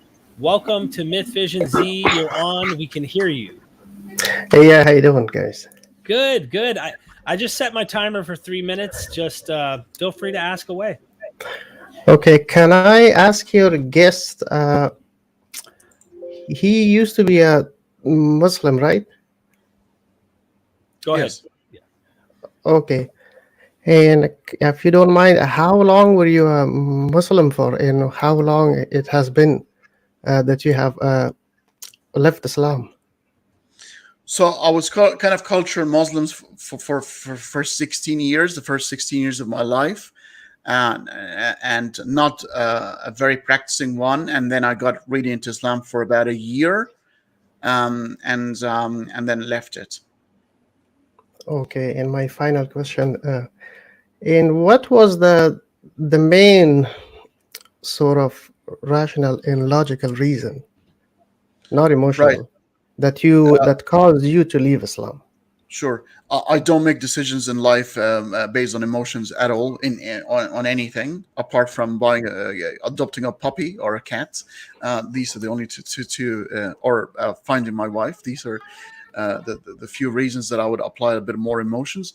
But for me, leaving Islam was completely purely based on logic. I think at the beginning you might have not been with us because I've already spoken about these. Yeah, I'm sorry, I came late. Yeah, that's all right. So hopefully you can watch again from the beginning. But very, very quickly, it started with moral problems, sex slaves, the treatment of women, the treatment of non-Muslims, and then moved on to the scientific bits and pieces where there's supposed to be information about the external world, and they were not consistent with science.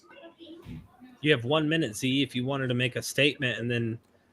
Yes, I was going to ask him. I mean, we are told as Muslim that God is the reason for more morality. So if you don't have a belief, I mean, how can you talk about morality when you have nothing to grounded, to something? Okay, that's interesting. I've had a couple of episodes about this on my channel, and actually, if it's called the divine command theory. If God calls a thing to be right, like killing the Israelites killing the Amalekites and ordering them to kill them and save no one and keep the virgins for themselves, according to the divine command theory, that becomes good because God says so. And if God says so, that makes morality arbitrary because that's based on God's will and mood. But if morality, if something is good despite God or outside of God's existence, then God is not necessary or needed because what's good is good regardless of God's existence. I argue that morality is an evolved notion that connects humanity all together. We knew about morality way before the Old Testament. It's an evolutionary necessity. This is how we organize our dealings together as a human race, and we agree on certain rules of engagement.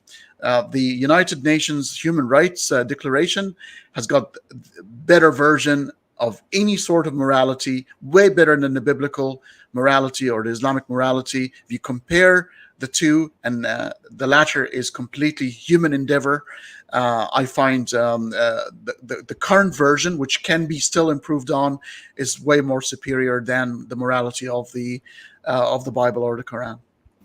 So Z, go ahead and make your final statement. I have a couple more people waiting down in the chat, my friend. And thank you for being patient.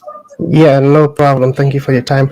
The example, I'm really sorry you gave, I believe it was from the Bible, not from the Quran. Regarding no, they're all. I mean, when I talk about sex slavery, that's in the Quran. I wish I had time.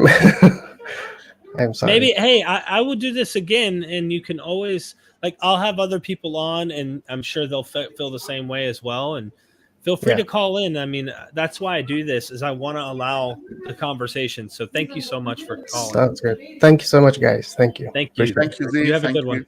one. Bye.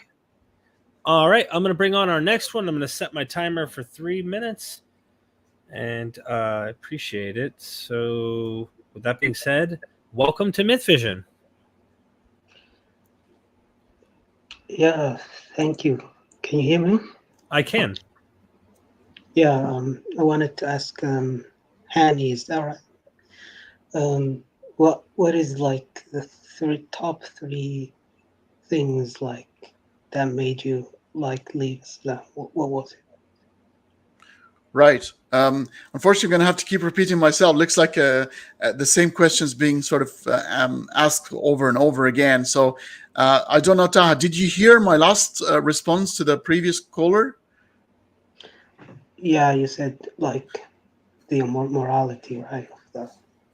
Yeah, so the moral issues, the scientific issues, there's some historical inconsistencies, there's a lot.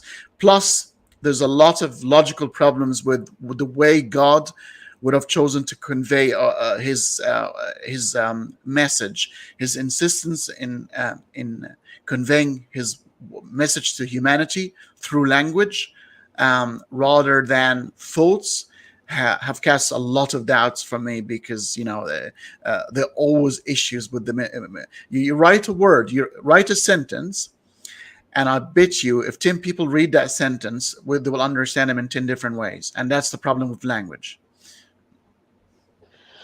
Yeah, what I would say is just, if you believe in God. I can't hear you, my friend. Can you hear me now? Yeah, that's better. Okay. I wanted to say, like, if you believe in God, you believe in a personal God. You also believe that God would send some sort of revelation down that would guide people, and yeah, that's how. It makes sense that we would have revelation written down by people later on. So, what do you think? Well, you can believe in a God and not the revelation. You can have God of Spinoza, but you talked about a personal God. Okay, if it's a personal God, then we have the two biggest problems against that kind of God's existence, which is the problem of suffering, aka the problem of evil, which has never been answered properly.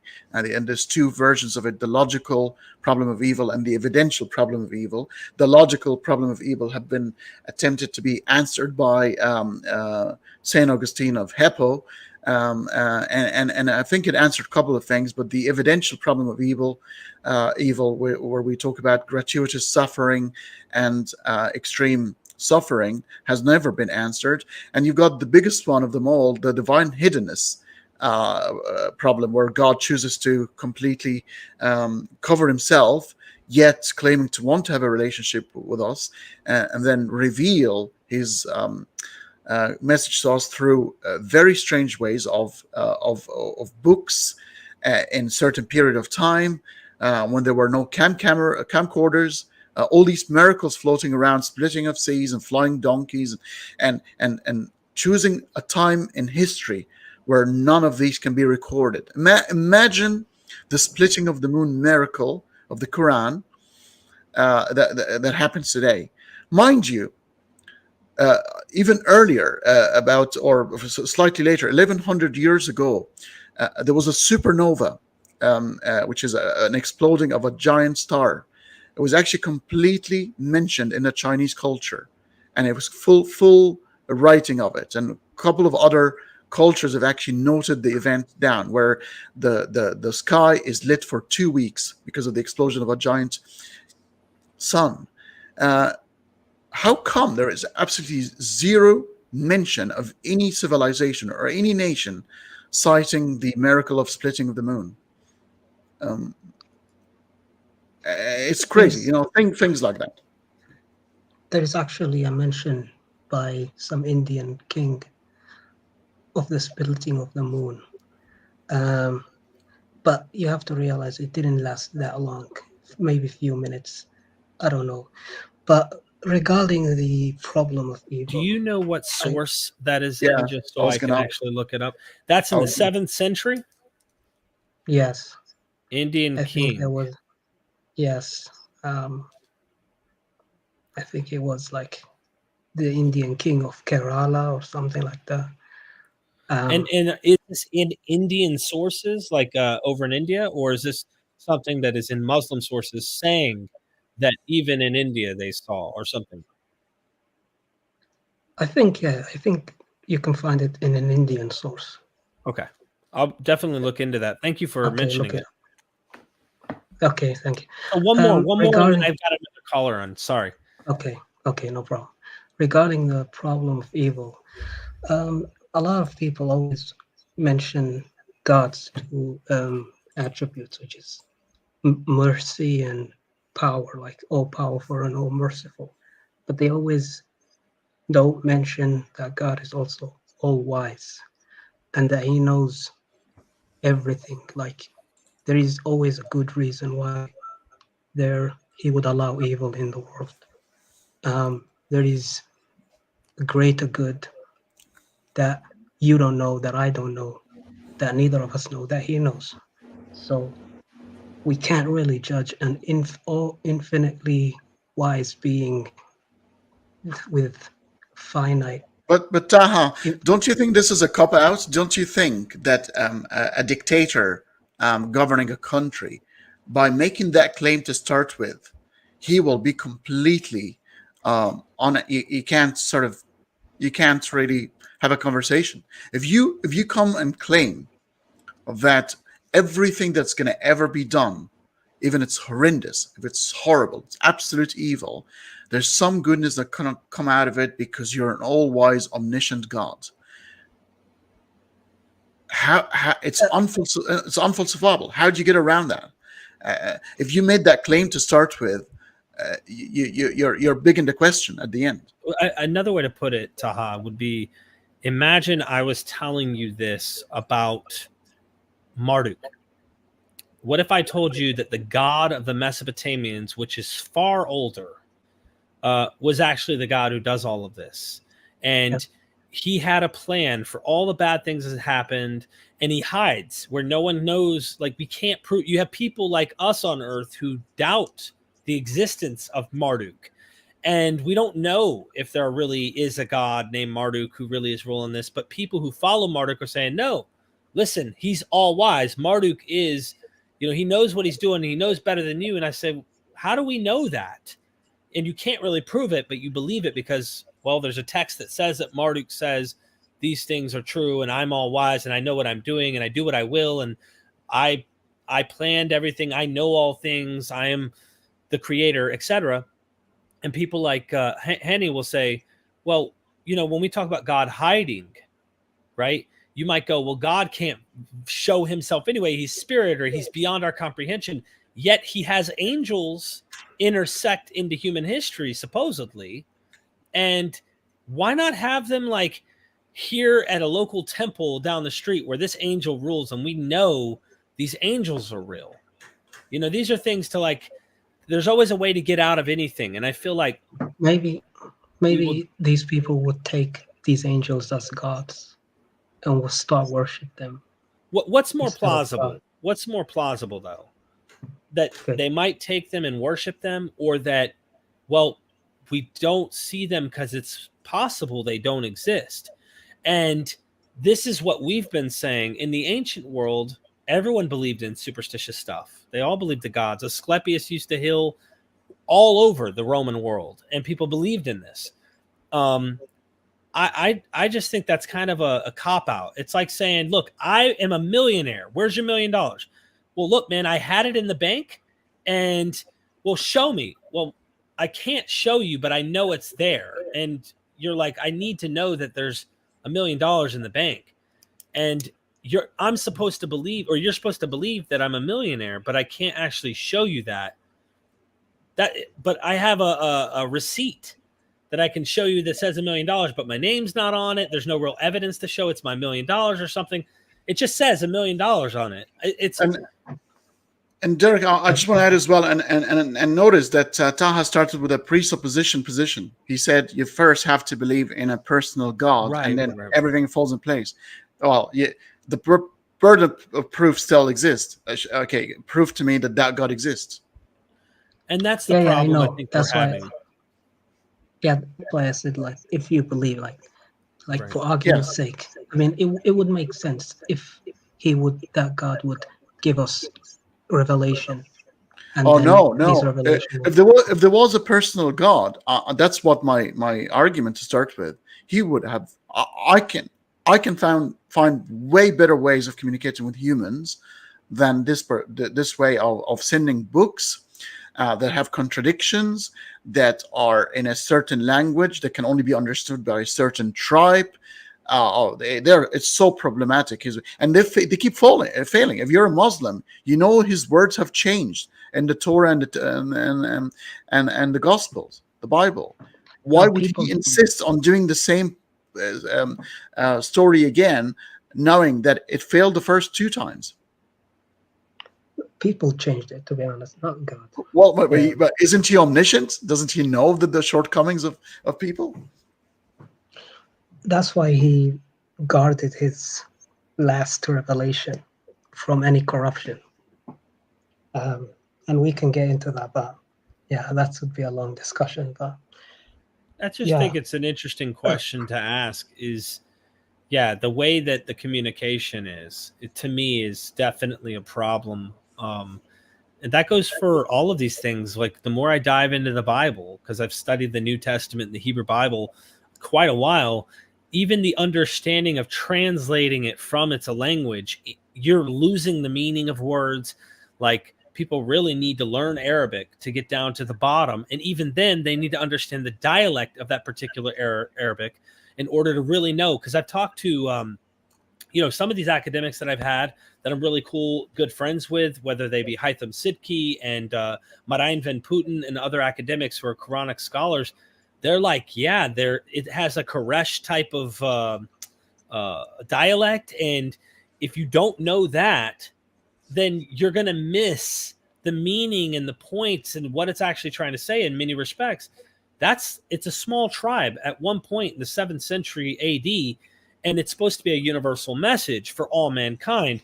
And I would imagine that a universal God that is so beyond us, unimaginably beyond us, could have done quite a better job, in my opinion, than what we see. And right out the gate, the most holy, true religion of all is immediately in civil war with themselves. They can't figure out who the leader is going to be. The caliphs are fighting. Ali was thinking he was going to be next. Shia Sunni split. I mean, chaos has broken out in the world's #1 true religion, according to Muslims. And they look at me, and you got to wonder why I don't believe this is true. And that's literally the tip of the iceberg of things that can be presented that make us go, well, we should question. We should really be more cautious and question, is this true? And for me, I started to realize that Christianity and Judaism and things like this weren't true. But the third religion that uses all the stuff that I know is mythology, or it's not really true, and that it says, well, they messed it up. Man changed it.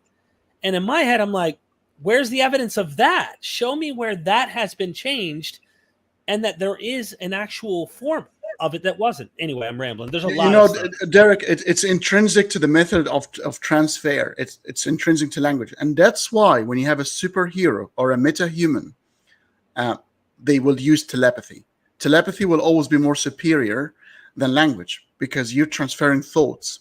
And a direct thought will always be, because that's the base unit of your ideas. So if there is a God, the telepathy is always more superior because it cannot be misinterpreted. You don't see a telepathy situation where the guy is on the receiving end saying, I didn't get that. You can see that in language. We had comments where Derek and I were looking at the comment right in front of us in plain English, and we couldn't understand what it meant until the person verified it a couple of times. Yeah. But Taha, thank you so much for calling. You've been a very friendly caller, and I really appreciate your Thank you. Please call back again when we do this again. I really enjoyed this. Thank you, Derek. Yeah. You asked good questions. Yes, I agree. Thanks, Derek. Yeah. You have a good one. Guys. Bye. Take care. Awesome. Let me catch up on these super chats. Friendly Muslim down in the chat. You're next, so don't worry, my friend. Sid Dave, thank you for that super chat earlier. I couldn't get to it. We were just having fun in the show. Is it Khadija? Yeah, Khadija finances Muhammad's cult activities. The wife-beating verse would not be in the Quran had Khadija lived long enough. She would have taken Mo to task. She was a powerful woman, all right. She was very influential of her time. She was, and it tells you, it begs the question of, there's a big claim that Islam has given women a lot of rights, and we're talking about a pre-Islamic female who was rich, was calling the shots. It was actually claimed to be that she asked Muhammad to marry her, not the other way around. So we're talking about a pioneer here. Like, she was like ahead of her time. And I kind of agree. I think she would have not. And by the way, out of the 13 wives that Muhammad and the many concubines that Muhammad had, until Khadija died, he never married another. It was just her. I was going to say, after reading that book, After the Prophet, there's a statement he said to Aisha one time, because Aisha thought on her high horse she was his favorite wife. And we know that's the case.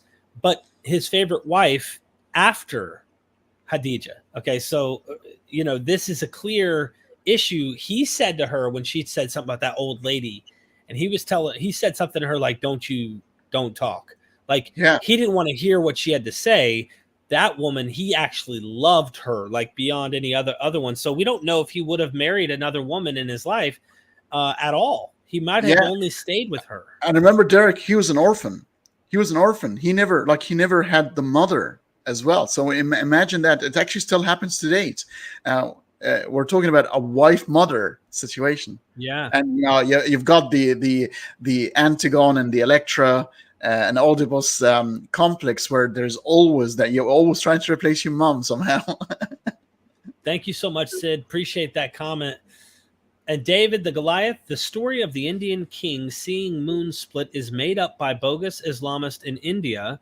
It is as good as believing Jesus and St. Thomas came to India. Yes. Interesting. I like, that's why I wanted to write it down. I like finding stuff like this out, David. Thank you so much for the super chat. But I love to find this stuff out because I will get into it and see when, where, how late are these sources, how reliable are these sources, and why would this even be written, right? Is this coming from another Muslim later on as they conquer in this region? These are interesting questions I think anyone should ask, but I understand why a Muslim would not. And they would just want to accept it because it validates that feeling inside of, I have the truth, my religion's right. It's like someone saying, your mom's wrong. No, my mom is not wrong, because that's my mama. There's something about the religion. I see it with politics. I see it with other things as well, that like, you can't be wrong. You have to be right. And there's no way that many people could be wrong. Go ahead. Derek, I've done an episode about the repercussions of the moon splitting in two, or sort of, there's so much attached. The weather conditions and a lot of things are so dependent on the moon. The moon is created by a meteor that hit the Earth about 300,000 years when it was old. And actually, the moon is a split part of the Earth that eventually gathered by gravity, and it had its own orbit, but it used to be part of Earth. And the reason why we have a 24 hours day and the stabilization of the seasons is because of the moon. Right. The moon is so important to Earth. Yeah, there's ancient lore that the dead were buried on the moon. Okay, like this is stuff like in ancient texts, right? Be interesting to find that out after going there. Hey, someone's been buried over here. What's no? But it's just interesting to hear how we've thought these things through. Miss Jill, thank you for the super chat. Was a very active evangelical for years. Started secretly deconstructing a year ago, and found so much hope and support with your channel. Thank you. Thank you. I appreciate that. I seriously do.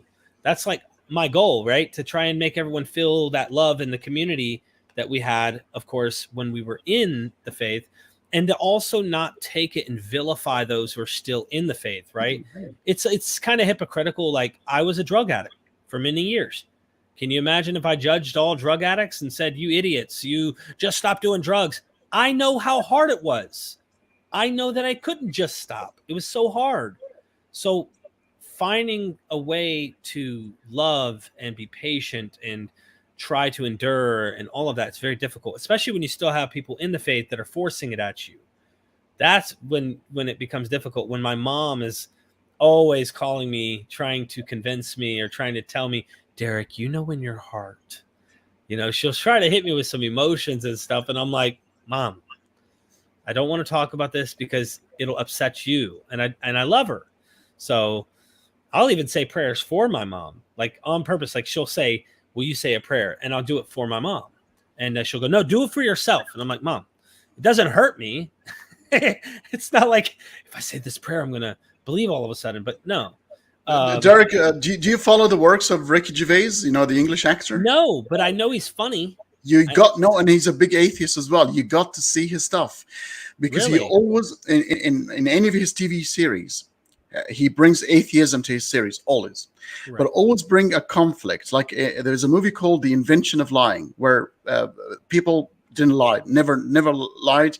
And he went to the bank and he needed some money. And for the first time, he uttered the first lie ever.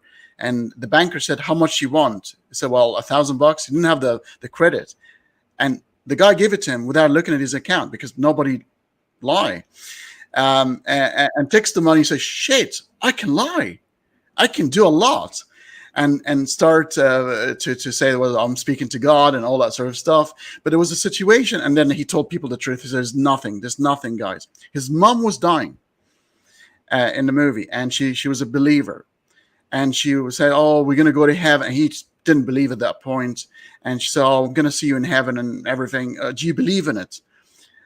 And this is where at that point, he was very, very strong atheist. He chose humanity over conveying his conviction. So it's very important to stay human. So I need to watch it.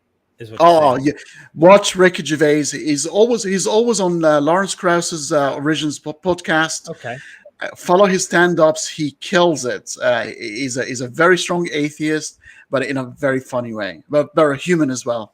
Well, thank you so much for that. I appreciate it. Miss Jill, thank you. And you can always email me, message me. Thank you for the support and keep on watching because there's more to come. Constellation Pegasus, is this moon split story big enough to have a separate video on? I've never heard of this. I think we could do a video on this whole split moon, or at least incorporate it into a video where there's a part of it we can actually deal with this subject matter. I think you can. Yeah, you know, I was doing an episode on David Hume because David Hume talked about. He's got a big chapter on miracles. I think you can talk about miracles, and then you have the splitting of the moon because there are other miracles like the Isra and Miraj where. The Burak, the flying mule, goes to the seventh heaven, and which borrowed from Pegasus.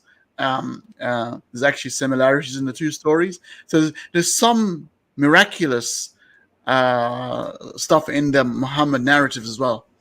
Yeah, I love looking into that stuff. One more, and then we're bringing on our friendly Muslim. Ronnie S. said, Islamic fundamentalism is responsible for radicalization of whites in Europe, Australia, and Hindus in India.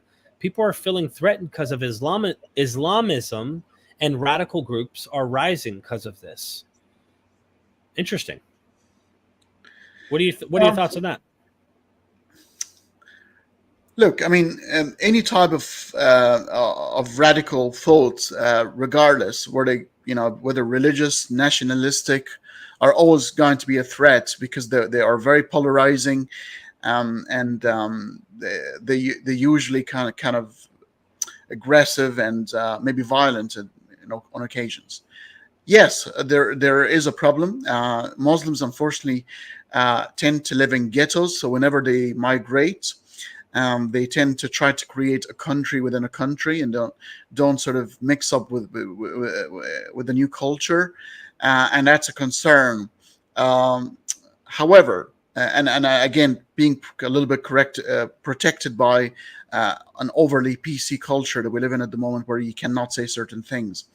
But I think at some point you gotta call a spade and say, well, you cannot say that. You live in our country now, and this is how we roll. You know, this is how we do things. We're democratic, and we don't separate and segregate people. It's not as a bigger threat as it's circulating. Some countries are way worse than others.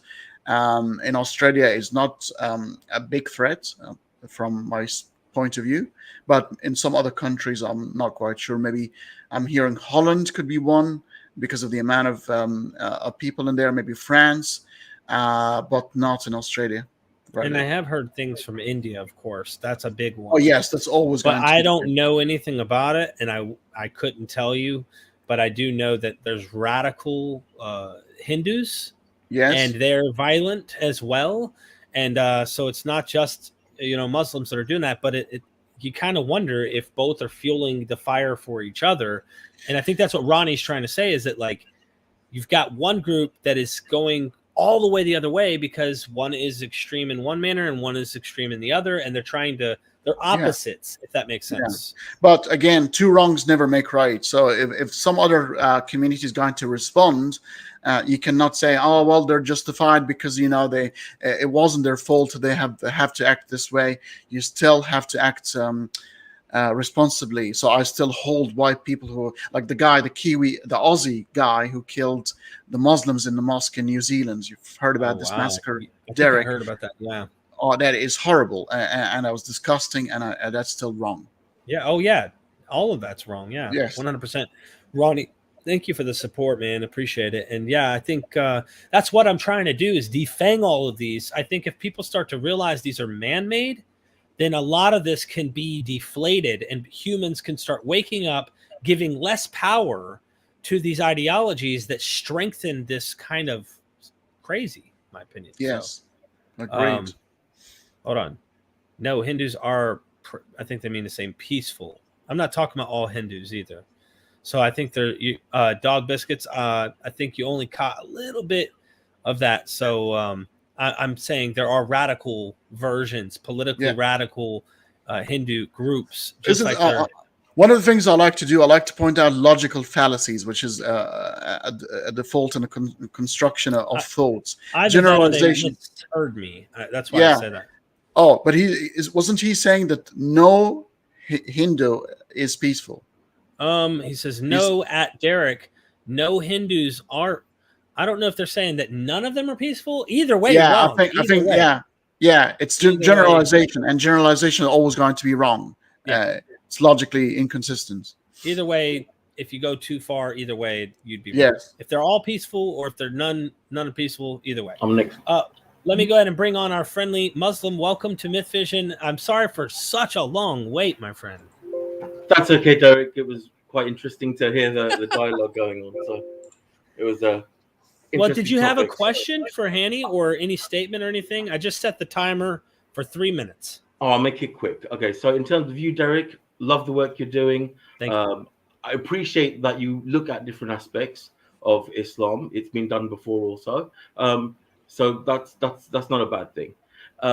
What I would suggest wholeheartedly and sincerely is on certain topics, it would be good just to sort of narrow it down, like the wife beating verse, because that needs 10 minutes to really explain it. Look at the scholarship behind that one verse, for example. And so those sort of things you can take. Again, I could send you a link and give you information as the breakdown as to where the word developed, how it is misunderstood, etc., etc. Mm-hmm. Splitting of the moon, for example. I know you mentioned in another video that you had seen Sheikh Uthman, and he's on YouTube. But if is he the guy who said that he was like, "Look, I'm not getting into this with what's the guy's name?" David Wood. Oh yeah, okay, so that's a different guy. I know who Yeah, you're talking about now. okay. Yeah, So, okay.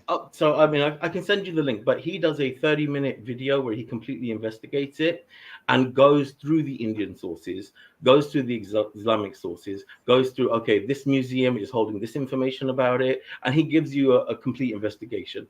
So he is on YouTube, Sheikh Uthman, Splitting of the Moon, and what happened in India. So that gives you a complete breakdown of every source that is available in regards to it, because he did the phone calls, he called up the different places. So that would help you sort of contextualize the actual event itself. Okay, so we did that. We did the wife beating. We did the Derek appreciation part. Okay, great. So I'll tell you where to mail the check. No, just I'm interested in hearing an argument, though, because all what I'm hearing so far is refer to this video or refer to that link or chat. Do you have an argument about the? I'm particularly interested in the beating of women. How do you understand it? Okay, so I'll just read out a section or the breakdown of it. So it's from the. This is also confirmed by the lexicon expert below, where we note that darba has been rendered as to turn away from, leave, forsake, abandoned, avoid, or shun. And again, it breaks it down. So it is obviously, mediate is the first step. Second step is obviously to part. And then, yes, the word is beat. But if you think about it rationally, so I've tried to mediate with my wife. I've then parted my bed, and then all of a sudden, I'm just going to give her a smack. I mean, that doesn't make sense to me. So, when you actually look at the context of what you should be doing, can I just finish? So, following on to that, if it is to hit, but it's to not do any harm. So you can't leave a bruise. You can't. There are conditions as to what can be done, which is not to make any. But hold on a second here. You've claimed two things at the same time. You've said the third stage was not to hit, but now you're saying it's to hit, but not to inflict serious harm. Which one is your position? There is okay. So let me break that up into two pieces, which is again why you do need. A full breakdown and how it's broken down and where the different sources are. Okay, I know it by heart, but So first of all, it talks about if you fear a woman's disobeyal. So fear, not a woman would disobey you, not your wife would disobey you, but fear the possibility, the potentiality of her disobeying you. You're allowed to do these three stages, these three steps. First one is to preach to them, is to advise them, which is cool. Wait. And also mediate. So if you look at the Prophet Muhammad, when he had an argument with Aisha, he then called for a mediator in that process. No, hold on. What is? Do not put extra words. What is the Arabic verse? Read the Arabic verse. Fa'azahunna, right? Yeah, we're not. Again, this is where you can go Quranist only view. Or then you can go Quran. No. We're doing the Quranic verse. We're reading it out as it is, as it's written, and it's uttered supposedly by God. The Arabic word here is used. It's one single verb that means to advise them. Okay, but now you've also gone back to your first argument where it says it is the Quran and the Sunnah, which is the life of the Prophet Muhammad. Correct. I've never brought up this. No. argument. At the beginning of this video, you said that it is part of. Okay, so Islam. When you both and Derek were talking about either Quran or Hadith, or if you go on Quran only, then you need the Hadith or the. No. But why would I do that? Because it's a Quranic verse and it's quite clear. It does not need any further explanation. There are three clear and distinct stages. One, that of an advice. And it's the Arabic verb that has been used is al-waz, fa'azahunna. That's an advice. And the second one is to desert them, probably in bed, fa'haguruhunna, right? And then you're claiming the third one to be very similar to the second phase, which is stay away from them, which is exactly the second one. Why would God use? No, I disagree. I disagree. So again, if we look to turn away from them, forsake them, abandon. So then you would start a divorce process then also. So again, then you would start the process of divorcing someone. That's your wife. Al-darb means divorce? No, I'm saying after the part of turning away from them, then you would then consider which is so that the Arabic verse says the final stage is called darb. Show me where in the Arabic language the darb means divorce. The word talaq, which means divorce, it's mentioned in the Quran. Why would God? You're right. So why would I'm not God disagreeing use with that? But again, this is where we're mixing up two different issues. So again, I would love this is where you actually need to visually see the scholarship behind the actual verse. I've seen it, and I've seen how it's been interpreted and explained by the very old, like Al-Tabari, and how it was explained and how is it mentioned. I've got different verified in Sahih. As a Muslim growing up, let's say within the last 20 or 30 years, if we did look online or we looked on videos, etc., it was always that this was just a striking or a turning away. Or again, there is an argument. No, it was never turning away. The word turning away, it's got a similar. It's called adraba, not yadrubu. They're similar, but they're not the same. So what would be the benefit of just giving your wife a one smack, basically? Because it is once, right? Well, it doesn't say one. It say hit them. When you say strike them. Yeah, strike. Where does it say single time? But it doesn't say repeatedly. Then it's open to. This is the nuance. This is where again. This is where you're saying, "Oh, well, I've done this. Well, cool. Let's have a look at that. Let's break it down. Let's have a look at both sides of it." And again, I don't want to argue. I just want to exchange knowledge. No, I understand. But friendly Muslim, I'm gonna contrast this with, because there's a verse in Quran switches the chairs, where the woman now is fearing the disobeyal of a man, right? And what happens then? Does she have the same 3 stages? Do you know the Quranic verse? Again, this is where we have to go, really break down these one sentences. Okay. No, I just for the listeners and the viewers. Sorry, I'm going to interrupt you for a second. For the listeners and the viewers and Derek's interest here, there's another verse where the positions are changed, and then if a woman fears the disobeyal of a man, she has only one option: to bring forth the 2 members of the families so they can make up and advise both of them. She does not have the same 3 stages rights the man has. Okay, so now we're going to see, again, this is where you need to have a nuance of understanding the overall process. Because I can't believe that we would, again, when we're intellectually looking at these things, we're just taking the one verse and going, right, this is all it means. Because when we're looking at Jesus, for example, we're going, oh, where did he say I am God? And we're breaking it down to that one statement. And so we look at things as a whole. And all I'm asking for are these sort of discussions and dialogues, that we take a subject, dedicate half an hour to one aspect of looking at an argument for it, and then dedicate another half an hour to looking at the arguments against it. That's all I'm asking for. So let me ask you this. Let me just ask an honest question. Is it possible, and I'm not even ruling out, I'm going to investigate this stuff, and keep looking. I really appreciate your comments. And I like that you're friendly, because we can tell you're friendly, even though I think there's the possibility, there's the defense, there's this apologetic, right? So is it possible that it does mean what Hani is saying, and that it means you can beat her? Now, it doesn't say beat the crap out of her. It's not saying that. And it's not saying just tap her. Okay, it's not saying that either. It's just saying this, and people are running with it, and people are doing really, really extreme things with it, and some people aren't doing things with it, and they're interpreting it how they want. But is it possible that you could be wrong, and that this actually is indicating beating her? From what I've looked at, no. So that's the whole thing about it. If that is where you've looked at, I enjoy looking at different scholarly arguments about a subject. Right. So I love what critical fact. Sorry, my friend over here has stated about what he's done and what he's looked at it. And I also would like to, even if I email you and go, Derek, here, can you have a look at this work about the topic? I'd be happy with that. And whether you want to take that on board, that's fine. I will definitely be glad. Feel free to message me. I will look at it. I will keep him. Like, here's something that you got to know about me, just so you understand me a little better. I am very cautious on people who have arguments to defend. Their whole goal is to try and be an apologist to protect the religion.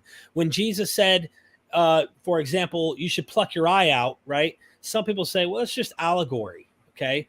How do we know that he wasn't such an apocalyptic preacher who said, if you are sinning, if your hand is causing you to actually sin that might cause you to go to hell, cut the damn thing off, right? Like, now Christians do not take that and say, well, you know what? He meant what he said. No, they always say it means something else. It's not the ugly thing that it sounds like. It's always something nicer.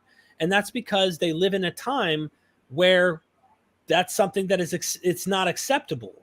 And I wonder if that might be, and I just say that, I'm not sure. I'm saying I'll look into it because I know that we live in an age where if we were in the West, let's say, saying this, and this says you could beat your wife, or like Henny said, what right does the woman have? She's got to call the mother and father-in-law and her mom and dad and have them in. She doesn't really have any other rights, but that doesn't look good. That does not look good. And Derek, and I want to add where my problem exactly with this verse. My problem is not all of that. My problem is as follows. The Arabic language uses a verb that is most attributed to hitting, scourging, right? And this is the evidential problem of evil. Why would God use such a verb where he's supposed to have access to all of there's a word for divorce that is different than that word. There's a word for dessert that is different than that word. Why would he choose a word that was the reason for wife beating for centuries, where women are beaten days and night in the Arabic world? And when they go to the police station, they've been told, go home, that was just your husband. So to give friendly, what he's saying, even if you were right, it goes even deeper. Because now you have God's message is not understood clearly.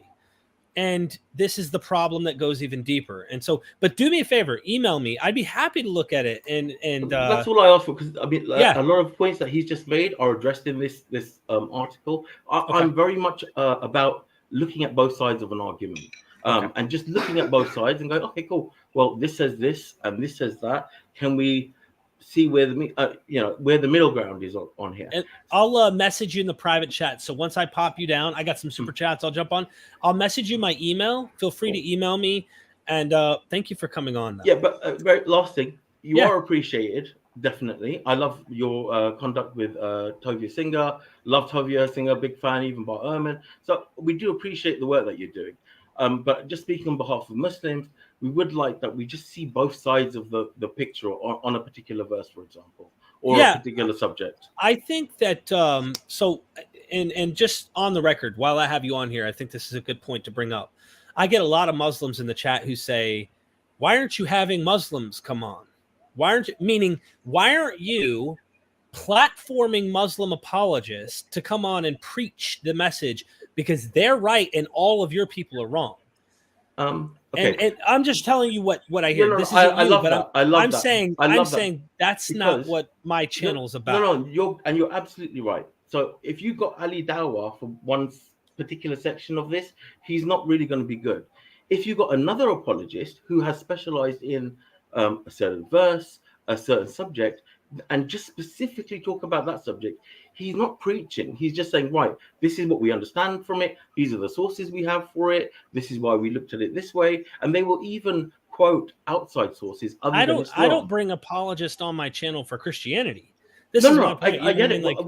I don't think apologists, this is the only problem I have, Derek, is you put them all in one group. And so you have like Adnan Rashid, who is very in depth on historical Islam and how it existed within Judaism, and so there are different elements of people that can specialize in one set that aren't apologists. They don't want to preach about Islam, but a specific topic. Let's have a solid conversation about it.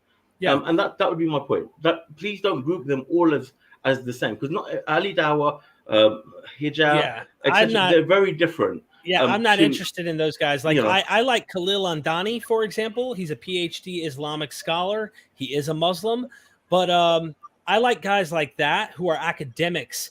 I'm not interested in like apologist types.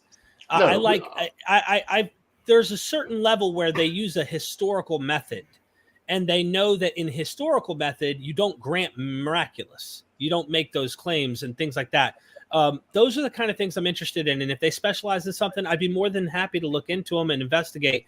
I just don't personally get into the apologetics, but if you send me it, I will look at what they say. I will look at the other sources. I will see what other people say, what's really going on. And is this 21st century eyes interpreting this that in the 7th century they wouldn't have bat an eye? They'd have said, this is totally normal.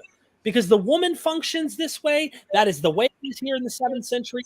I'm not worried about what you think in 1400 years from now. She is my property. She is mine. And there wasn't anything wrong. And I'm not judging the 7th century, because if I was there, I'd have probably done the same thing. I'm not judging it. I'm simply saying, is that what it actually means? And I want to investigate it that way. So send me what you got. I'm sending my email in the private chat here. Don't leave yet. You know what I mean? Make sure you email me. I'm interested. I'm here to the end. Appreciate you all. Appreciate the work and appreciate the dialogue. Thank you. Thank you, friendly. Thank you. Awesome. And just one last thing to add to this point here is and that's the work of scholars. When you sort of study something scholarly, you look at the big picture. If the state of women in Islam is revered and is really nice position, you have that one-off verse, and well, that's very odd. That doesn't speak to the rest of the language towards women, and therefore you might then say, well, I'm gonna intervene here and I'm gonna try to make it match the whole message. But when you have consistent issues with women in Islam, sex slavery, half of a man in terms of witness, half of a man in terms of inheritance, a lot of other issues, then it's kind of consistent. Well, so you can kill their husbands and children and take them and have sex with them the same day this happens. And Muhammad did that, by the way. But you can't beat them. I mean, it's consistent that you would beat them because they're positioned. Thank you so much for that, Constellation Pegasus, in the super chat. Shapeless Man channel on YouTube for the splitting moon information. My head's splitting. Always something. I don't know. What's the Shapeless Man channel? Is that like a YouTube channel? Yeah, I think. Shapeless Man channel. I'm going to look it up real quick. Shapeless Man. Oh, let me space that. Channel splitting moon. Sorry. All right. Sounds like a parody to me or some sort. Yeah, I don't know. You're going to have to email me, Constellation. I don't see it. But seriously, thanks, man. I appreciate that support. Blue Green, thank you for the super chat. Hi, Derek. Hate to mention other people while you're interviewing other people, but can you interview Fishers of Evidence from YouTube? Yeah, I've actually emailed him. Of course, I wrote you in the chat, but I've emailed him before. We talked about potentially doing one and never followed up because he just doesn't do those. But I always enjoyed his videos, so I'd love to have him come on. And I'm reminded to send him another email and see about having that happen. So thank you for that support. Appreciate it, Blue Green. Going down here. Constellation's back. Friendly Muslim is saying what I argue about. Why can't God write a simple verse without people fighting over what it means? Let me ask you this. Do you think people fought over this verse in the first couple hundred years of Islam? I don't think. No. Of course, because according to that time, I don't think there were human rights activists at that time saying, well, beating of them. I think it was looked at and it's like, yeah, that's what we do anyway. I mean, that's kind of normal. And think of a desert culture. Men are very dominant. I think this sort of thing used to happen and used to happen without a problem. It's only now that we know it's a problem. We're talking about women only had the right to vote in some countries mid last century. Where, you know, They still can't vote in some countries. Yeah. I know. This is crazy. And being beaten with a cane in Afghanistan, you know, fully covered. There's a guy walking around behind women and hitting them with a stick for showing like an ankle or something. So we're still long way, but we know now that to be wrong. Yeah. Thank you. Sid Dave says Islamists love Tovia Singer and Bart Ehrman.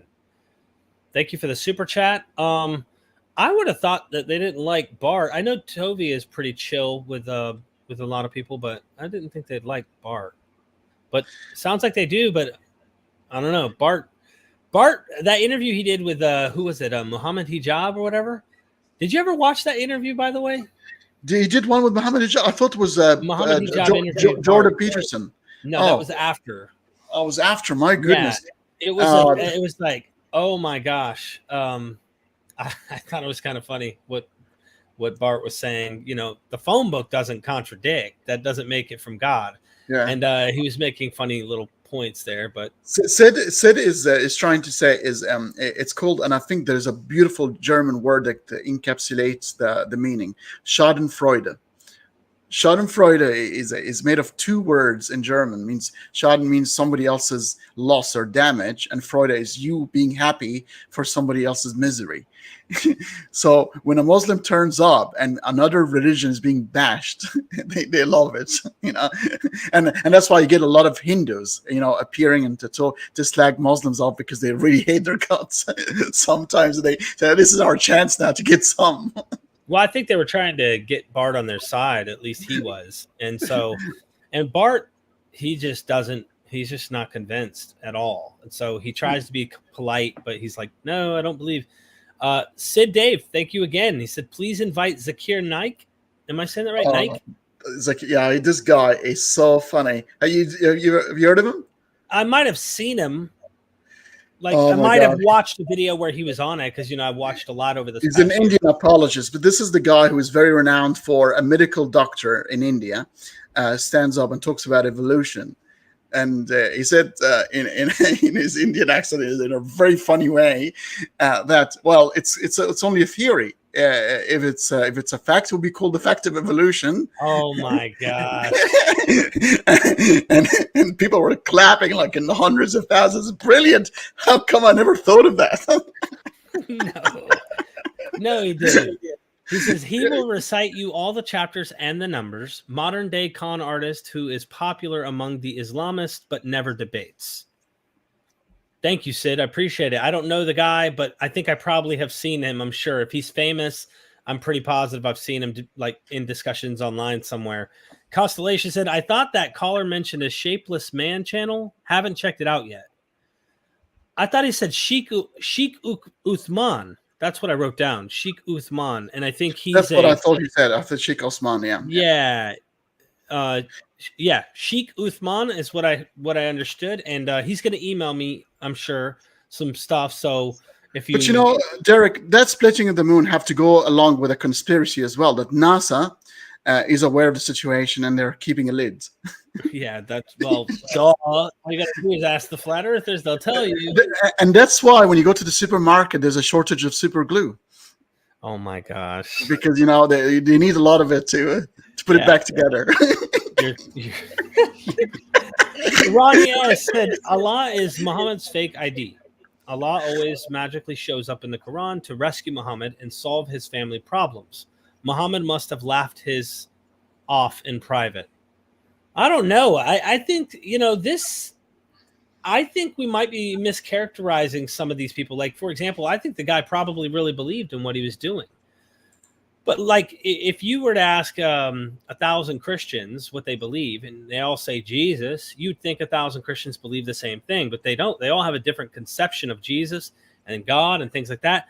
I wouldn't be surprised. The guy, I don't think that this is a con. I think he actually believes in what he's saying and all of that. Maybe I'm misunderstanding the super chat. No, I think he's onto something. It's not as blatant as it is, but there is a very, very famous hadith by Aisha.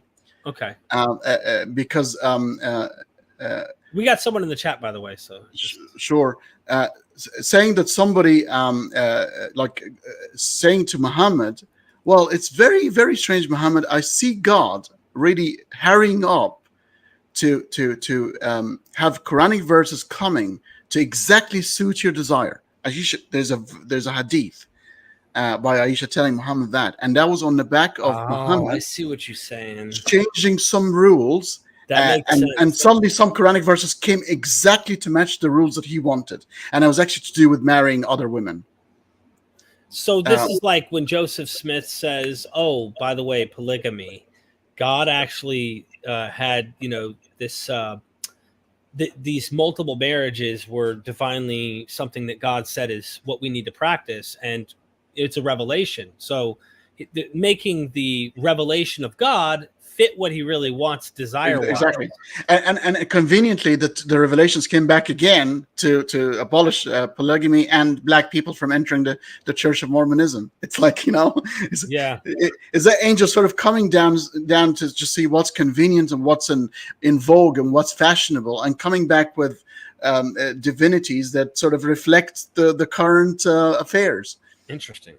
Yeah, that's something to definitely. I didn't know that that's what Ronnie was trying to get at, so I was trying to understand it. I apologize. All right. Thank you so much, Ronnie, for the support tonight and Constellation. All of you, everybody, blue, green, you name it. I really appreciate it. Final caller, and then we're going to wrap things up. We've been going for quite a while tonight, and morning for you and night for me. You're in Australia, so the last one, and I'm setting my timer. I don't know much because I know how conversations can go, my friend. And with that being said, welcome back to MythVision. How you doing, Derek? How you doing, guys? Hey, welcome back. Hello. Thank you, my friend. Yeah, I was just going to ask you about the last beating verses. Yeah, like you said, can it mean when it says strike them, does it mean, like, I think in my opinion it means that you strike them with a warning for a divorce, because the next line says if they don't do it again, then you don't have to take measures. And then the next surah says, 35 says that if they want to go ahead with a divorce, then bring the families together. So I think it's a strike them with a divorce. It doesn't say like strike them to beat them. Like the previous caller said, it doesn't make any sense. Yeah, but again, my argument stays the same. The word divorce, talaq, it's mentioned. We know it's in Arabic. It's mentioned in the Quran itself. There is actually a surah called Al-Talaq, and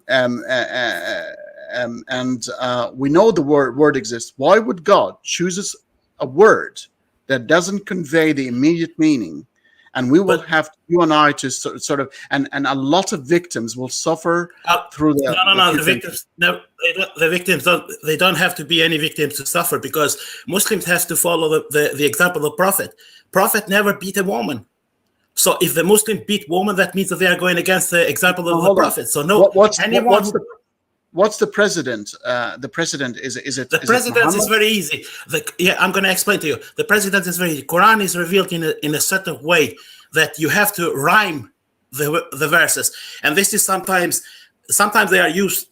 Allah uses words which we don't use in everyday life because we don't speak like the Quran speaks. Allah tells us stories. 1 minute. Like, for example, are you a native Arabic speaker? No, but this is what everybody says. I'm a native Arabic speaker. I can tell you the word. Yeah, but fadrabhunna is a word that we use today. Yeah, but you're not understanding me. The way the Quran speaks is not the way we speak in everyday life when he tells stories. It's a rhythmic. Okay. Are you telling me because God wanted so much to keep the rhyme of the verse that he chose a word? He chose poetry and structure, linguistic structure, over the destiny of hundreds of thousands of women. Are you telling me that? I told you again, there is no destiny of thousands. Prophet Muhammad never beat a woman. We had an example of the Prophet when the Aisha is accused of adultery. He never beat her. He just went away from her. He turned away from her. So anybody who beats women, they are going against the word of Allah and the words and the deeds of the Prophet. Can I ask there is no need for that. What happened to the Quran and the angel Gabriel when Hadithat al-Ifq happened, when he suspected Aisha of betrayal? What happened to the Quran and the words are supposed to be revealed to the rest of humanity? What happened? Tell me. Why he stopped? When Aisha was accused of adultery, yeah? Yes. Why did it stop? Okay. What do you mean, why did it stop? Are you telling me that every day the Prophet received a revelation? Show me where it says that, and I will leave Islam. You're making a ridiculous claim. No, it's okay. No, it's please look it up. Please look it up. Show me one hadith that says that every day the Prophet received a revelation, and I will leave Islam. The Muslims, they had wars every single day. Sometimes he received the revelation once a month, maybe once in 2 months, once in 3 months. We don't know. So you cannot make that accusation. That's a well, hold on. We know. The Quran was revealed over 23 years. Exactly. When he was at the age of 40 and all the way to the age of exactly, my friend. 60. Can I ask you a question? Sure. Can I ask you a quick question? See, when you know Arabic, you speak Arabic, yeah? Yes, I can. I'm Egyptian as well. Perfect. In Quran, we have stories which are told, like, for example, Quran tells stories about the Pharaoh, about Moses speaking to each other, yeah? Yeah. He uses. Do we speak in the same? When we speak in everyday, like you and me, we are speaking right now. Why are we not speaking like in a rhythmical way, like singing a little bit, like a rapping or singing? Why we are not doing that? Because nobody does that in real life. Only Quran does that. Do you agree with that? And what does that tell me? This is the reason why Allah says in Quran that there are some surahs which are very hard to understand, because Allah tried to preserve this. This is a language, divine language. Now, it's my turn. How do you're a Muslim, right? Yeah. How do you read the Quran? What do you mean? How do you read the Quran? How do you read? Do you read the Quran in Arabic, or do you read the translation in English? We recite it. I read the translation in English, but when I go to the mosque, we recite it in Arabic. Okay. Do you understand Quran what you recite? To be recited. Quran is meant to be hold on. Just calm down. Yeah, go ahead. When you recite the Arabic words, do you understand what you're uttering? Some of them, yeah. Exactly. Thank you. What's the point? You made no point. You're uttering words that you don't understand. I say the way. No. I said the way. Yeah. So I understand when the way is explained to me. So what's the point? You made no point. I said the way it was revealed in a rhythmic way. It's like abracadabra. Like it's like you can utter. You agreed with me. You said it's a different way we speak. A different way is revealed. Recitation. You just agreed with me. I don't know what you mean. Let me ask a question. So when you said when they spoke in poetic way, which I agree, the language is definitely that way. In fact, a lot of the scholars I interview mention this. Do you think every day, all day long, they spoke to each other in a poetic, like, hey, bro, you coming down the street so we can hang out with each other and meet? And if you don't mind, I'm not going to beat every time I meet you down there on the street. Do you think that's what they did every day? They lived their life as a poetic way of communicating? Or is that this certain type of literature that is trying to kind of give a poetic, divine, what would you call that? A pedigree? It's very poetic. It's certainly the style. It's something that I think is common in this time. That's my point is like, do you think Muhammad always and people who spoke Arabic at the time talked to each other that way, or is that just in this literature in particular? Derek, thank you so much. You just made my point. This is what I was trying to explain. You said it in a perfect way. They never spoke like that. Nobody speaks like that in the real life. You have a normal conversation. That's the beauty of Quran. When Allah says something, He doesn't say the words that me and you are speaking. He extracts the meaning of that, and then He tells it in a poetic way. That's the beauty of Quran. Everything in Quran we say is spoken from Allah. We don't say, for example, you have stories in Quran where it mentions the pagans of Mecca talking to the Prophet. We don't say that. Nobody in Mecca said that. Oh, look. I'm speaking in Quran. Nobody said that. Even the Prophet never said, oh, I'm speaking in Quran, because nobody understood that. Everybody understood that this is the word of Allah. He's extracting the meaning of our words. That's the beauty.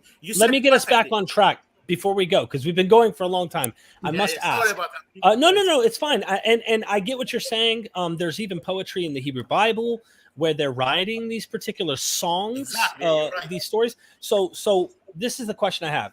As that relates to the whole beating your wife, are you saying that if we're reading this in a poetic way, it isn't concluding that you're actually hitting your wife? You're saying it's concluding that you're supposedly hitting her with a divorce rather than hitting her. Is that what you're suggesting? Exactly. You just Okay. absolutely. You said it better than me because I sometimes struggle. Can I say something about you, Derek? Yeah. You're very fair, and that's what I like about you. Last time you had the what's his name? I think you get things quicker than some of the Muslims. Last time you had the apostate prophet. Remember, I called you in. And this is the funny thing. You made my point when you were telling him like about the Abraham, because apostate prophet, he didn't even understand my point. He said that I was trying to explain to him that there are two phases of Islam. One is like you're born with a fitra, you know, that inner ability to understand God.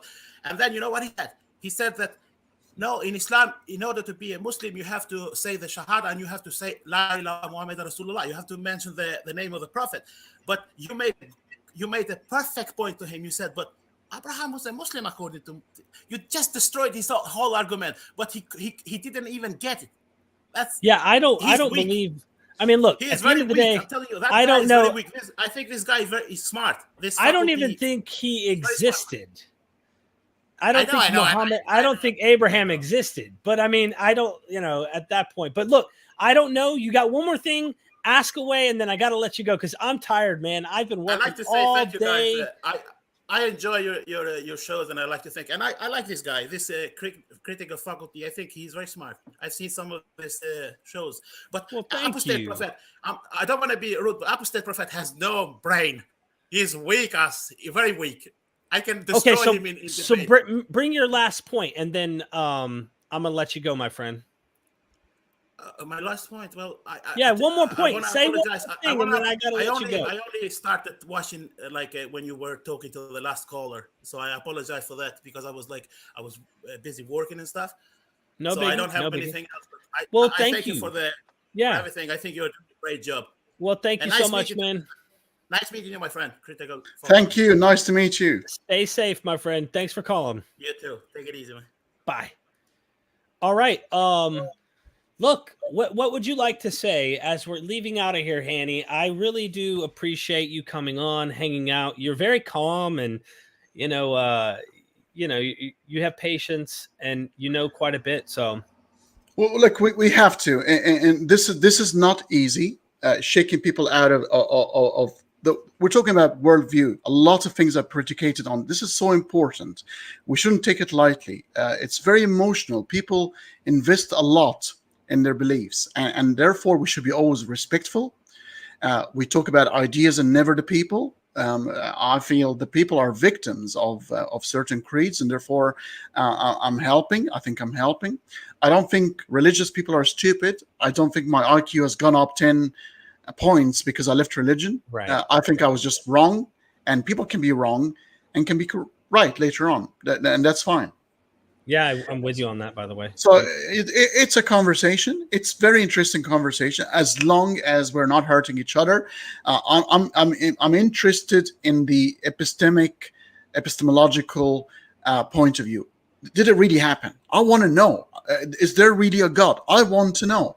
I'm very curious about these questions, and I will still ask them to the very end, because I think it's a very dynamic situation, because there might be something that I don't know exists that will be revealed to me in the next 10 years.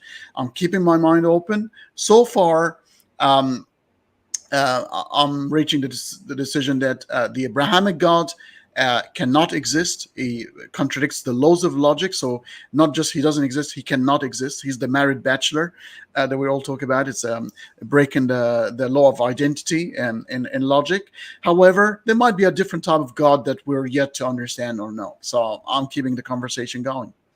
Thank you. Yeah, no. Sid said, and thank you, Sid, for showing up tonight. Despacito. Despacito is better than Quran, he said. It is in Spanish, became popular all over the world. People memorized it. So Quran recitation claim is crap. So it's this. I mean, look. At the end of the day, it's a deeply held tradition, and of course, I think it has a human motivation, right? People want to memorize it. In fact, that's the whole thing is poetic. I think for memorization and recitation, and it is part of their whole thing is orality. This is stuff that I learned from some of the experts in the field that I didn't know anything about till I started delving into this, and I actually enjoy learning about how did they think and how did they communicate their sacred text. And there's something poetic about the way that they did these things. But of course, Muslims see that as a miracle. I see that as just genre. I see that as genre, and I see that as this has really impacted people on a very deep level, just like biblical stuff does. People have like Bible, memorization of text and verse and things like that. But this is more like song, so you can memorize it, I'm sure, a lot easier. Sorry to interrupt, Derek. There's a comment by Marcus J about the Arabic, the argument of you don't speak Arabic doesn't work here. Do you mind showing it, because I need to address a very important point? Marcus J, how far is it down at the bottom? New towards the very bottom, yeah. The argument of you don't speak Arabic doesn't work here. Sorry, Marcus J, got it. That's the one. Okay, the context of this is there's a lot of Muslims who can't speak Arabic, Malaysian, Indonesian. These are the following miraculous claims of the Quran. It's poetic. How do you know a text is poetic? Because to be a critical literary of a text, you need to understand the syntax and the construct of it. Can you, Derek, tell me if a certain Japanese text, if it's a poetic or not? If you don't understand Japanese, obviously. No. It's impossible. It will not work. So that here's the poetry gone out of the window. So you ended up with two things. Read the translation in your local language, which is always distorted.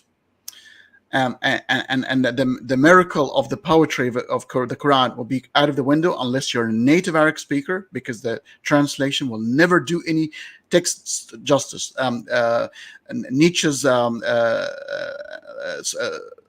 Zarathustra, when it's translated in English or some other language, is not the same as when you read it in German.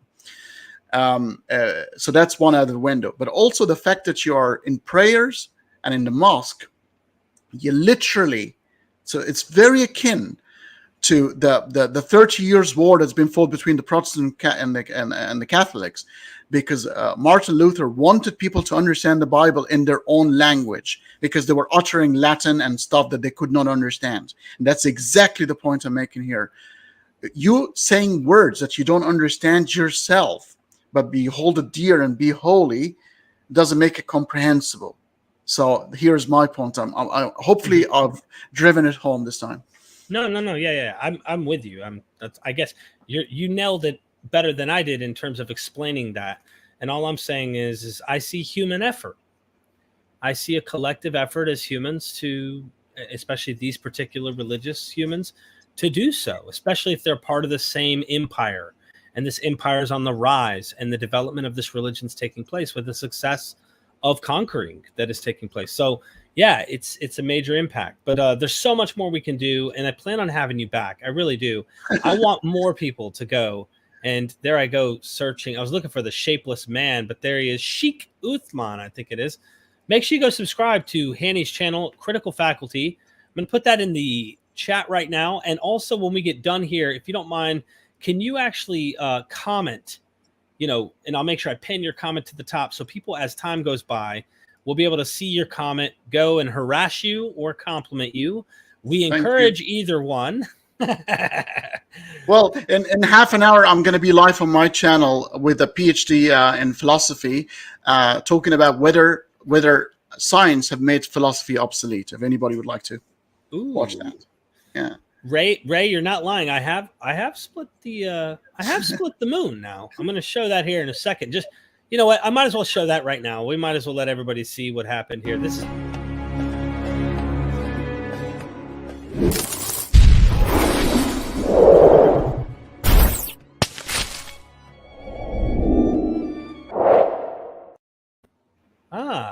eyewitnesses. It's pretty cool. Let's see those sources come up all over the world. Seriously though, go subscribe to my friend Critical Faculty. I deeply appreciate everybody's support of people I have on as guests, especially him, because you know the guy is really putting his heart out there. He loves this stuff.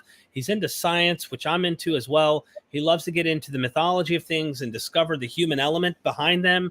So I look to him and realize that I have another brother who's similar to me in thinking in those ways.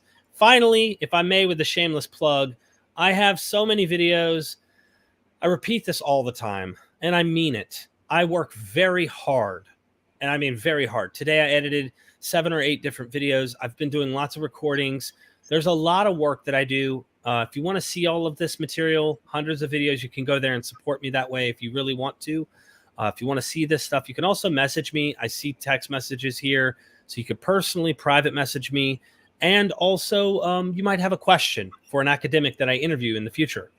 And I do interview scholars and ask my Patreons or my Patreon supporters questions to the academics when I go and visit them in person. So consider joining the Patreon. I just released, 9, 10 new videos. I've got hundreds up there that aren't made public. Please consider doing that. So, Hanny, any final words for our audience? Oh, just want to really end with I'm so glad I've come across you, Derek. It was completely coincidental, and I think I found a very good friend. You and Neil, the things you guys do, and making information available to people who are busy or on the road, and they can listen in while they're driving their car.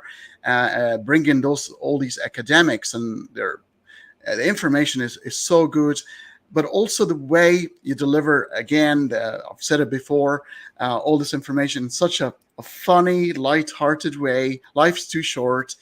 You gotta enjoy life. You gotta discuss things, take it seriously, but not too seriously that your face will dry up and you gotta crack that big smile and live life, because life's too short. It's very important we discuss things, and I thank you so much for being part of the one race, the human race. Thank you, brother. Love you, man. Really do. And everybody out there, I mean that. I don't care where you stand at the end of the day. I really do. Really do. Hold on. Constellation Pegasus said, I'm laughing at that. He's got me laughing with his super chat. And then Black Angel said, could you repeat it, Derek? I was asleep. Talking about the moon splitting. Oh, that's funny. Thank you so much for that. Damon Davis, thank you for the super sticker. I appreciate the love, my friend. Seriously. And then Constellation says, last question. When will Derek start splitting hairs? We do that every day. We do that every day. Yeah. Yes. I should like, seriously, just for you, Constellation, I should just do this. Do like an opposite mohawk and just split it down the middle out here. And then you'll know I'm splitting hairs at that point. But seriously, appreciate it. And thank you for the dislike. H6845. Thank you, my friend. I always appreciate it. But seriously, I love you guys. Everybody. And let's do this again. Let's do it again, Hanny. For sure. Don't forget, ladies and gentlemen, that we are MythVision.